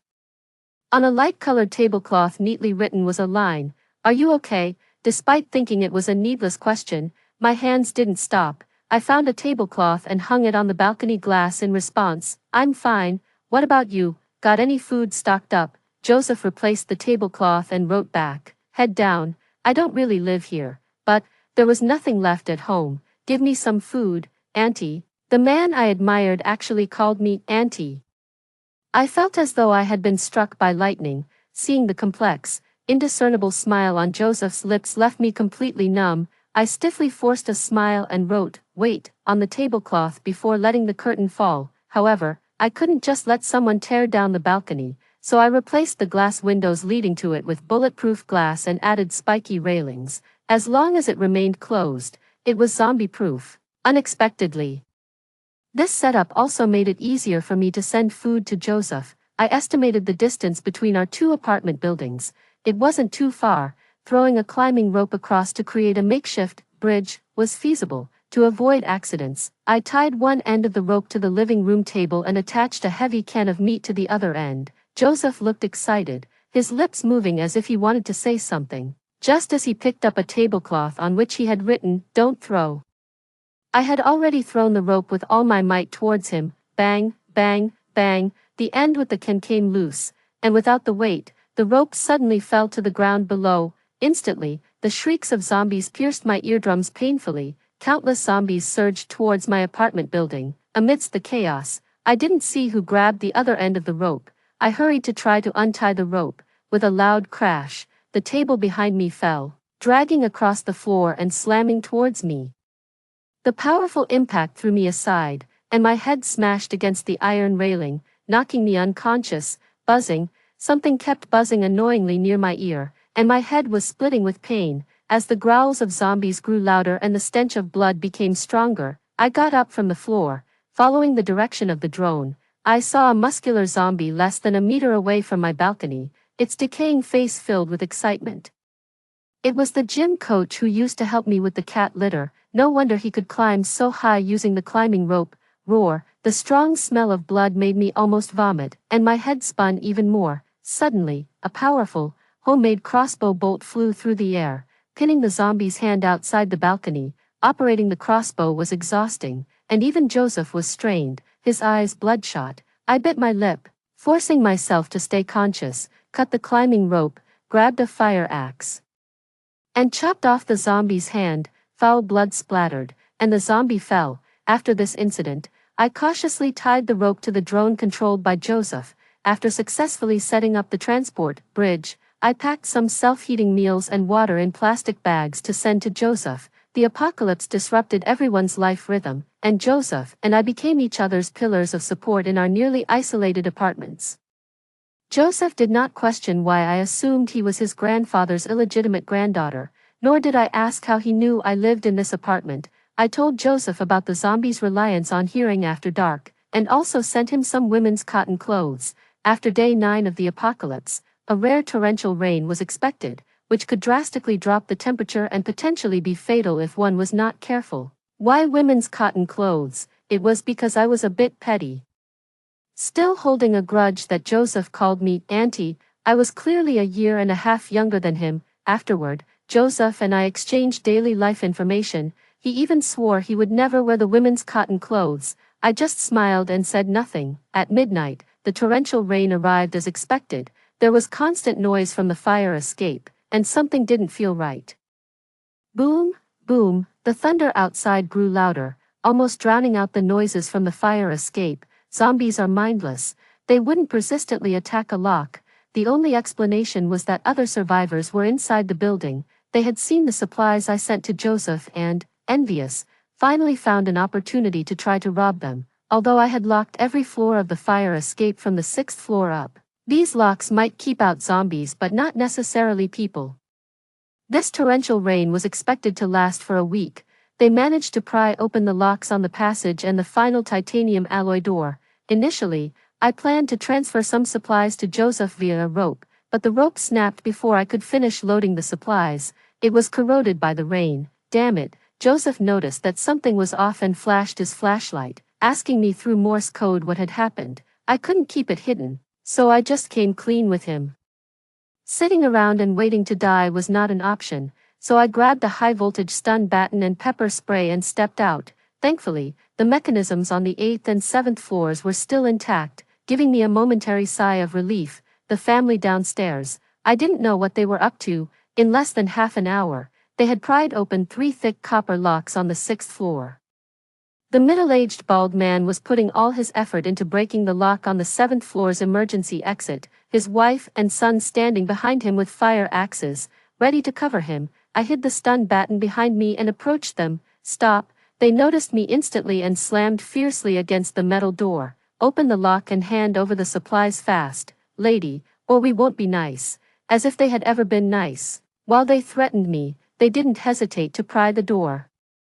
They had known about my stockpile of supplies but had held off this long. If I really opened the door, I would be even closer to death. I've placed most of the supplies on the 6th floor. That should be enough for you to last a long time. Don't be too greedy. Making such noise will attract zombies, which won't be good for any of us, I said through gritted teeth. That little, you better be smart and open the door now, or I'll kill you later. Dad, there's some noise below. Could it be zombies coming up? Hurry up with the prying. I never intended to hide the supplies on the 6th floor. They couldn't have missed it. Greed could lead to their downfall. The metallic clashing was harsh to the ears. I gripped the stun baton behind me, set it to the strongest current, and smashed it against the metal door. The sizzling sound of flesh burning finally made them stop. Get lost, I sneered. Amidst the thunder, the family cursed even louder. As soon as they saw my stun baton running out of power, their son immediately resumed smashing the lock. The lock was already weak and broke after a few hits. You dare play dirty, I'll kill you today. Dream on. I kicked the door shut with a bang, sprayed a full face of pepper spray at them, and turned to run back, avoiding the crossbow traps. Within seconds, the family rushed up the stairs. I counted to 3 silently, and as expected, the trap was triggered. Accompanied by a blood-curdling scream, it was their son, hit in the calf by an arrow, blood spurting out. Dad, kill her and take her keys so we can survive. Even in such dire circumstances, he was still thinking of killing me. Don't come any closer. I kicked open the cover of the fire hose box, lifted the fire extinguisher, and threatened to smash it down. Believe it or not, attracting zombies with this noise will get us all killed. The sound of the fire extinguisher crashing down would surely attract zombies, far more than their lockpicking noises. They hesitated. After a tense standoff lasting almost a minute, something unexpected happened. Roar, roar. The zombies were still attracted by the noise here, their growling getting closer. To hell with it. If I'm going to die, I'm taking you with me. Saying this, the man pushed his wife and son towards the zombies. In that instant, I dashed into the 8th floor. Barely managing to lock a copper lock when I saw the bald man push his wife and son down to the zombies.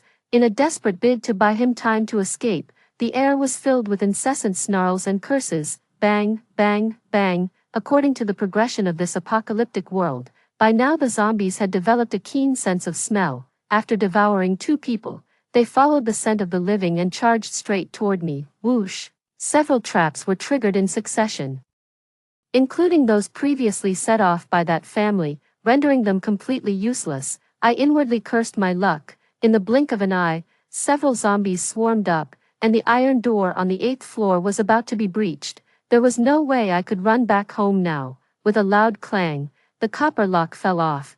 Fortunately, right next to me was the fire axe I had reserved earlier. Ignoring everything else, I grabbed the axe and with all my might, chopped off the heads of the two leading zombies. Putrid zombie blood spurted out, and as I dodged to the side, I was still splattered. The fire axe was utterly ruined. On the staircase, several more zombies frantically climbed upwards. The nearest one was less than half a meter away from me. As I kicked at a zombie, it grabbed my leg and pulled me down to the ground. A great despair washed over me. Was I resurrected only to be killed by zombies? At the critical moment, a crisp click sounded, and the grip on my legs suddenly vanished. It was Joseph. The next second, he kicked the zombie off my leg, threw away the fire axe, and bent down to hug me. "It's okay now," he said, wiping the zombie blood off my face with a clean corner of his pink down jacket. The thick, soft jacket inexplicably made me feel safe, and unable to control my emotions any longer. I broke down and cried into the jacket. "Joseph, I'm here," he said, soothingly patting my head. After Joseph and I spent an hour securing the iron door and perfecting the traps I had previously installed, we finally made it back home. Joseph stepped in, immediately placing the doorstop back in place. He looked around and pointed at a large wooden cabinet. "Is there anything important in here?" "No." I shook my head. Together, we pushed the cabinet in front of the damaged titanium door, effectively creating a second barrier. Joseph was soaked from the rain, and I handed him a dry towel. "Dry off first." "Okay." I was about to lead him to the bathroom, but he turned and walked in as if he knew the place well. Suddenly, he poked his head out and told me, "You go sit on the sofa and rest." "Uh-huh." I nodded absent-mindedly, sitting on the sofa.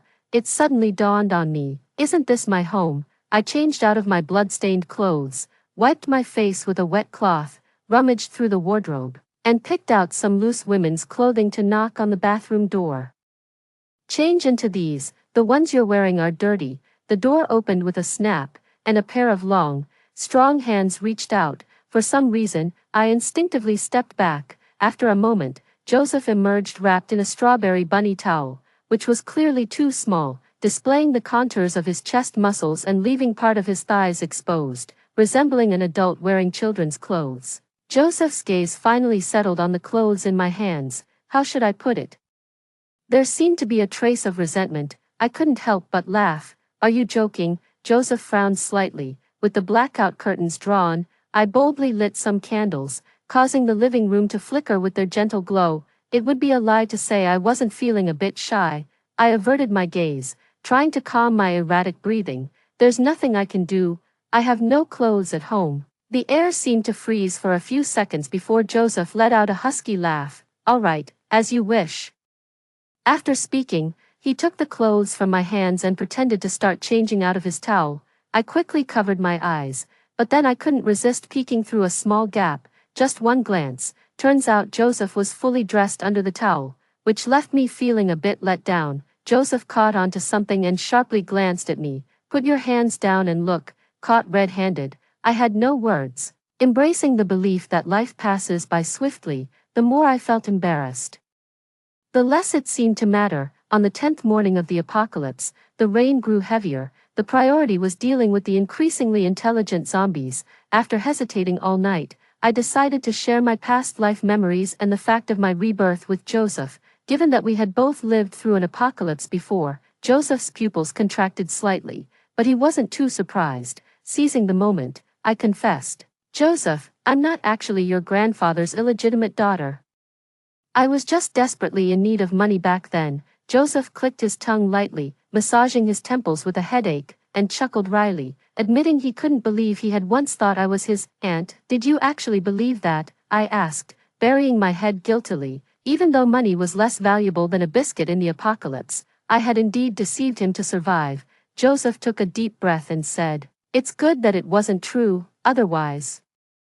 I picked up a bank card that had been used to level a table leg and handed it to him with both hands. All these things in the house were bought with the $50 million from Joseph's mother, but I swear, I planned to return the money the day before the apocalypse erupted. Really, I won a $50 million jackpot, but the bank refused the transfer because it was a newly opened account. Joseph stared deeply at the card in my hands, then suddenly pinched my face.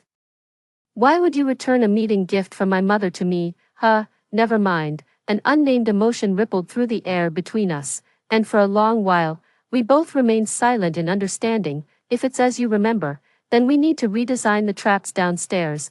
Great minds think alike. I nodded. I bought many components for traps, the ones with high lethality, like the crossbow you used to kill the zombie on the balcony. I don't know how to assemble them, but I have the blueprints and plan to figure it out slowly. Joseph's eyes narrowed slightly, and he suddenly pinched my face harder. Teaching you to assemble traps for wild animals was like risking your life. I covered my face, glaring at Joseph indignantly, yet unable to refute him. If it wasn't for the skills he forced me to learn back then, I might not have survived until his rescue and could have been killed by that family. However, the traps in the hallway are not bad.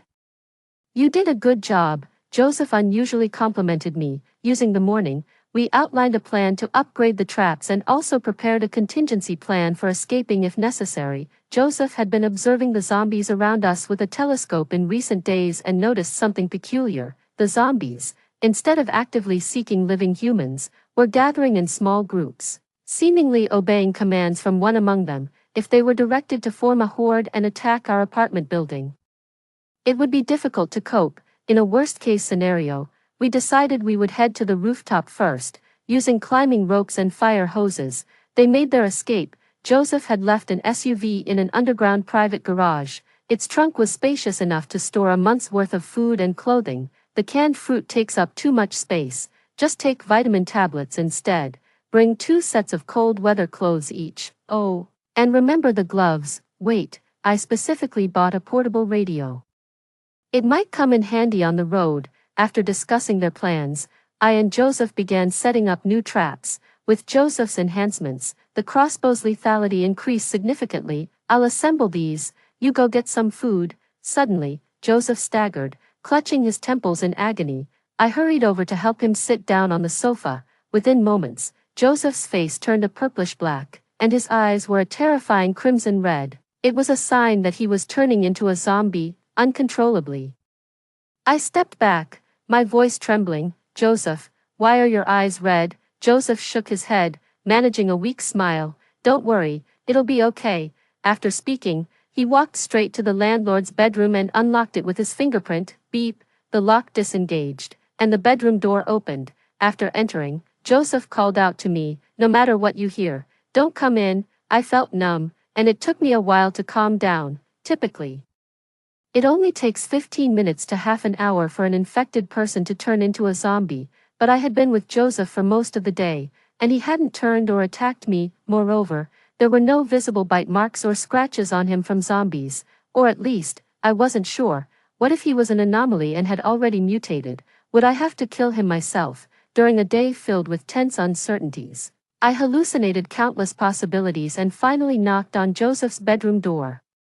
He didn't respond. I persisted. Eventually, Joseph cracked open the door. Don't come too close, he said, moving back to maintain distance, his face still shadowed with dark hues, eyes still crimson. He immediately tried to close the door, but I wedged it open with a feather duster nearby. Let's talk. After a standoff, he reluctantly let me in. Entering the room, I was taken aback. The room was filled with Joseph's collection of vinyl records and sneakers, the wardrobe stuffed with his favorite clothes, and even the faint scent of laundry detergent was painfully familiar. I blurted out, Joseph, this apartment, you rented it to me, right? I should have realized when Joseph unlocked the door, but it only hit me then. Joseph paused for a few seconds and then nodded in admission. Did you also make up the ghost stories? Yeah, Joseph pursed his lips, his expression strained. You're not afraid of ghosts, are you? Joseph walked over to a wall once stained with what was revealed to be tomato sauce. Seeing him so serious, I couldn't help but find it somewhat amusing. Even his crimson eyes seemed less terrifying. I had rented this apartment last year, meaning, after I met Joseph. He concocted ghost stories to rent it to me at a low price. Feelings were starting to surface. Anyway, I was going to tell you sooner or later. Joseph broke the silence, pulling out a thick stack of A4 papers filled with data and graphs that I couldn't understand, seemingly calculating something. The zombie wave is about to break out, in the next few days. I took the papers from him, glanced over the complex calculations to the conclusion. Even the unusual weather patterns and the timing of zombie evolution seemed to match up. How did you know about the zombie wave? These weren't things one could merely deduce from calculations alone. I knew about the apocalypse in advance because of my rebirth, allowing me to stockpile supplies and save myself. But what about Joseph? Is he in the same situation as me? Joseph, are you also reborn? When did it happen? I asked excitedly. He clicked his tongue lightly, his voice strained. Ever since I got caught in the rain yesterday. I've been having headaches from time to time. It must have started around the time we were working on that mechanism together yesterday. Why are your eyes turning red? Were you bitten by a zombie that day? Let me see the wound. My mind raced, and I reached out to lift his shirt. Halfway through, my hand froze. Nobody had said anything, and here I was, maybe being too forward. Joseph saw right through me and let out a low, hoarse chuckle. Don't overthink it. I'm just genuinely worried about you. Joseph didn't believe me.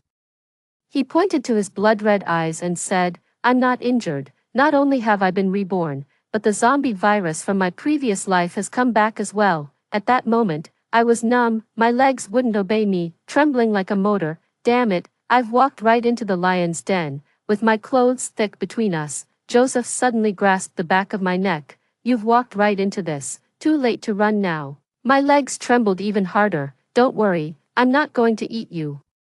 Swear it. All right, I swear. Joseph said his memories were fragmented, and it took him a long time in the room to sort things out. He couldn't remember specific times, only that it would take time to figure out. I nodded, gradually letting my guard down, and curiously examined Joseph's eyes. Time passed slowly, and we had replaced all the traps in the hallway, significantly increasing their lethality. On day 37 of the apocalypse, we went to the rooftop to prepare the climbing ropes for escape. The exposed fire hoses outside the apartment were easy to find. I busied myself with the ropes, figuring out the best escape route. Little ball, why are you running? Joseph grabbed the back of my collar and pulled me back.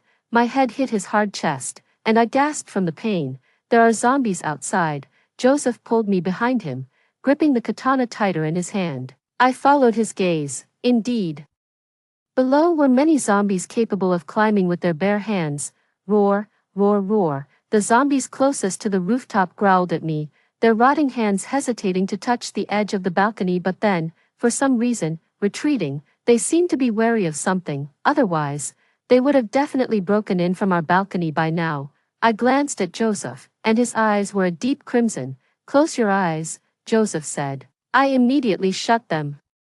The sound of slashing continued for about 5 or 6 minutes, and then the groans of the zombies disappeared. Joseph put down his katana, buried his head in my neck, and hugged me a bit tighter. Don't open your eyes, he commanded, curious. I squinted through a tiny slit and caught a glimpse of a small black mark reappearing on Joseph's neck. Fortunately, it faded quickly, and I breathed a sigh of relief. After installing the climbing ropes and packing them in a box in the corner, we returned to the apartment. As soon as the door closed, I couldn't help but ask curiously, tell me the truth. Why do you like calling me little ball? I looked down at myself. I wasn't particularly round. Why did he give me such a round nickname, little ball? Don't ask what you shouldn't. Joseph coughed lightly, looking somewhat uncomfortable. No need to guess. I knew from Joseph's averted gaze, this definitely isn't a good thing. It's really nothing. Joseph pursed his lips, his blood-colored eyes unconsciously drifting downward. Look at him. So stubborn. Little ball, I'm not lying to you. Pretend, keep pretending. After a while, Joseph couldn't keep it up and chuckled helplessly, hand on his forehead. Do you remember when we first met? Of course. It was when you brought the cake back to me. Joseph shook his head with a mysterious air. After hearing Joseph's version, I immediately put down the yogurt cereal I was holding. He said the first time he saw me was in the school cafeteria, where he saw a girl ordering both meal A and meal B. She devoured meal A at one spot and then carefully moved to another to slowly savor meal B. At that time, he was working part-time in the cafeteria grilling steaks, and he had made meal B. Later, he approached her in his chef's outfit to ask if she enjoyed the meal, but she was too busy eating and brushed him off with a few casual remarks. Now I can't help but wonder how I had brushed Joseph off back then. Your cheeks were puffed up like 2 little balls, very, how should I put it, appetizing. I tightly pursed my lips. Was it really that round? I didn't believe it. Joseph just smiled, playfully squeezed my face, and remained silent. I clenched my fist. Are you angry? Joseph leaned back on the sofa, squinting his narrow eyes slightly, helplessly saying, "Little ball, you're really petty, unable to win in a fight." I simply got up and went back to my room. As I stood up biting into a piece of bread, a familiar dull pain hit my lower abdomen, and my whole body stiffened. Ironically, I was wearing light-colored clothes today, which wouldn't hide any blood stains at all. "What's wrong?" Joseph glanced at me and quickly looked away, his face turning redder than his eyes. "Joseph." It took me a while to find my voice again, my cheeks burning. "I left those things downstairs. I'll get them," Joseph quickly said. Bang! Joseph had barely stepped out the door when a surviving zombie on the balcony eagerly broke through the railing, ready to burst in, roar. In a flash, Joseph rushed back to my side, wrapped his jacket around my waist, and decisively dealt with the climbing zombie. The scent of living blood must excite them more. "Come with me, don't be afraid, I'll protect you." We quickly reached the 8th floor, hastening our steps. The supplies I had left there were a mess, giving me a bad feeling. Could that bald man still be alive? Joseph patted my shoulder, telling me not to worry too much. After finding the urgently needed sanitary napkins, I quickly went to the restroom. Then Joseph and I grabbed some snacks that were left untouched in a corner and headed back. The hallway was dim, scattered with papers blown in by the wind, as if possessed. I picked up a piece of paper. The handwriting was crooked. It shockingly mentioned an old woman and her granddaughter struggling to survive in this apartment, hoping for someone kind-hearted to share some food with them, at address XXX. Joseph and I exchanged glances. He pursed his lips, about to say something, but I interrupted him without thinking. "Don't go." Joseph leaned against the wall, his blood-red eyes slightly narrowed, seemingly grappling with a difficult decision. I knew from our time volunteering together that he fundamentally had a good heart, but in these apocalyptic times, kindness was often linked to death. Zombies pose no threat to Joseph, but people are a different story. I'd rather he be a cold-hearted villain. What if it's true? Joseph furrowed his brows. Suddenly, it felt as if something seized my heart, and I bit my lip, pulling him to the iron-barred window. "Joseph, do you know, the night the zombie virus broke out, I watched the whole night by the window. In that black Mercedes, there was originally a couple. I saw with my own eyes that scumbag push his girlfriend into the mouth of a zombie to escape himself, and under the streetlight, that zombie holding a doll. Her father abandoned her to save his own life." "Fine, I won't go." Joseph gripped my hand tightly, as if making a promise. "I'll listen to you. Let's survive this together." The days are getting colder, and with the zombie horde approaching, Joseph and I decide to move the remaining escape supplies to the SUV in one go. Is this little bit of warmth enough for both of us? "Little ball, trust me, it's better to have more food than clothes." "All right then." These days, Joseph and I have tested it. Zombies won't come within 10 meters of him. As long as I'm within this zone, I am safe. The first few times were lucky, with Joseph's mutated advantage. We've already dealt with all the nearby climbing zombies. The SUV has also been driven down to the apartment building. If there's really no other way, we could also escape by descending from the rooftop with a climbing rope. Plans can never keep up with changes. I don't know if it's because of mine and Joseph's rebirth, but it caused the zombie horde to erupt earlier. That day, I saw Joseph fully transform into a zombie for the first time. His face was fierce, like a terrifying ghost. "It's just the horde coming early, no big deal. Haven't we already planned everything?" I tried to grab his hand, but he dodged it directly. "Little ball." His expression was very suppressed, his blood-red eyes almost dripping blood. "I might not be able to accompany you. You have to go alone." In just a moment, all the strange things he had been doing made sense. Even though he had the ability to prevent zombies from approaching me, he still insisted on setting up climbing ropes on the rooftop for escape.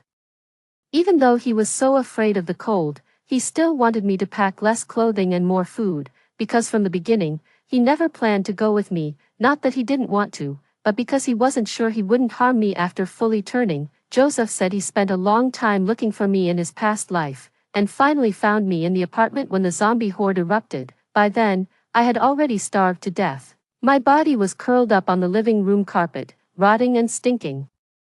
Even though it was a matter of his past life, his eyes grew redder as he spoke. In fact, with the capabilities of Joseph's family, He could have easily gone to a safer place. There was no need to fuss over gathering supplies with me. This life, because of my rebirth, caused a butterfly effect, changing many things. After hearing my repeated reminders to stock up on supplies, Joseph, as if possessed, moved into the apartment across from mine before the apocalypse.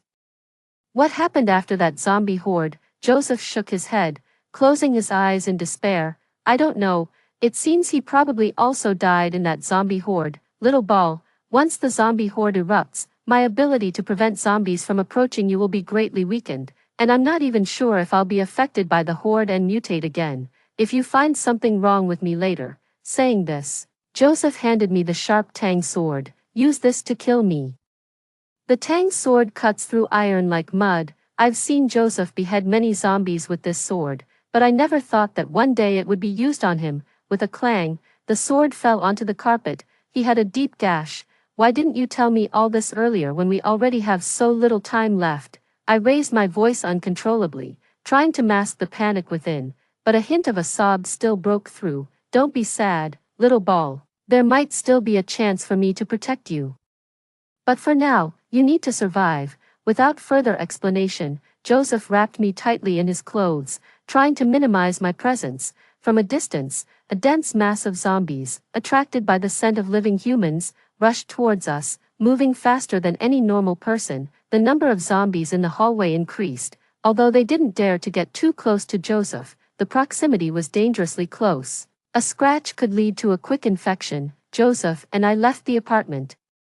He went to the 6th floor to activate all the mechanisms while I headed to the rooftop to prepare. As soon as I reached the rooftop, I heard strange noises coming from the small attic by the edge. The next second, a gaunt middle-aged man wielding an axe blocked my path. It was the bald man who had abandoned his wife and child. Bitch, you killed my wife and child. Why don't you just die? It was surprising he had survived the zombies and managed to hold out for so long. No wonder the supplies I left on the 8th floor were tampered with. It was you who pushed them towards the zombies to buy yourself time to escape, and now you're blaming others. Have you no shame? Remembering how he pushed his wife and son towards the zombies to save himself made me sick to my stomach. To my horror, the man, already deranged, sneered and roared. I did nothing wrong. One was injured, and the other so weak. They were just holding me back. I tried to argue. But he suddenly swung his axe at me. I dodged to the side, narrowly avoiding the blow. Joseph quickly arrived, pulling me to safety and facing the bald man alone. The man glared at me fiercely.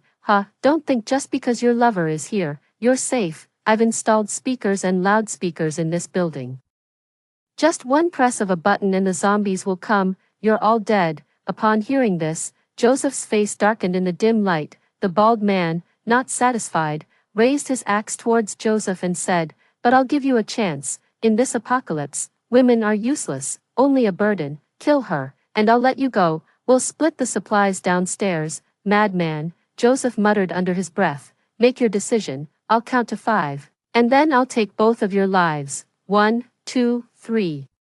In the standoff, Joseph and I exchanged looks, and then he said to the bald man, "Fine, but I don't have a weapon. Lend me your axe." Joseph said coldly, "Fine, I'm not afraid of your tricks." The bald man sneered. As he threw the axe to Joseph, I seized the moment to pull out the tang knife Joseph had hidden behind me and fiercely struck at the bald man. With a hiss, it was off, only severing the bald man's arm. "Playing dirty. I'll kill you both today," he said. Pulling out a handgun from his waist, in a flash, Joseph decided to fully turn into a zombie, using the virus's advantage to rush over and disarm the man. The ordeal wasn't over yet. With his last breath, the man pressed the sound system switch, laughed wildly, opened his mouth to say something, but then breathed his last. For a moment, the entire floor trembled underfoot. Zombies howled as they swarmed up to the rooftop. Joseph, firing at the zombies, quickly ran out of bullets and was forced to fend them off with his katana. His stamina was rapidly depleting, his temples throbbing visibly. In a moment of carelessness, a zombie scratched his arm, drawing dark red blood. The scent, though not particularly pleasant, was enough to make the frenzied zombies back off. "Joseph, your eyes," the redness faded, whether for better or worse. It was hard to tell. The zombies seemed to keep their distance for now, the immediate crisis averted. I lifted Joseph's sleeve to inspect his wound, tears uncontrollably streaming down my face. "Little ball, don't cry," he said, managing a weak smile as he wiped away my tears. His lips had lost much of their color, and he looked visibly weaker. I felt as though something was choking me, unable to utter a single word. With death narrowly escaped and zombies still lurking around, Joseph's arm continued to bleed, but as his crimson eyes began to return to normal, the nearby zombies grew even more agitated. Among the horde, it was only a matter of time before we would be torn apart. "Joseph, I'm here," he said with a comforting smile, deep affection visible in his eyes. In that moment, it felt as if all the stars had descended upon me, and with all my strength, I kissed him. Extra Chapter 25.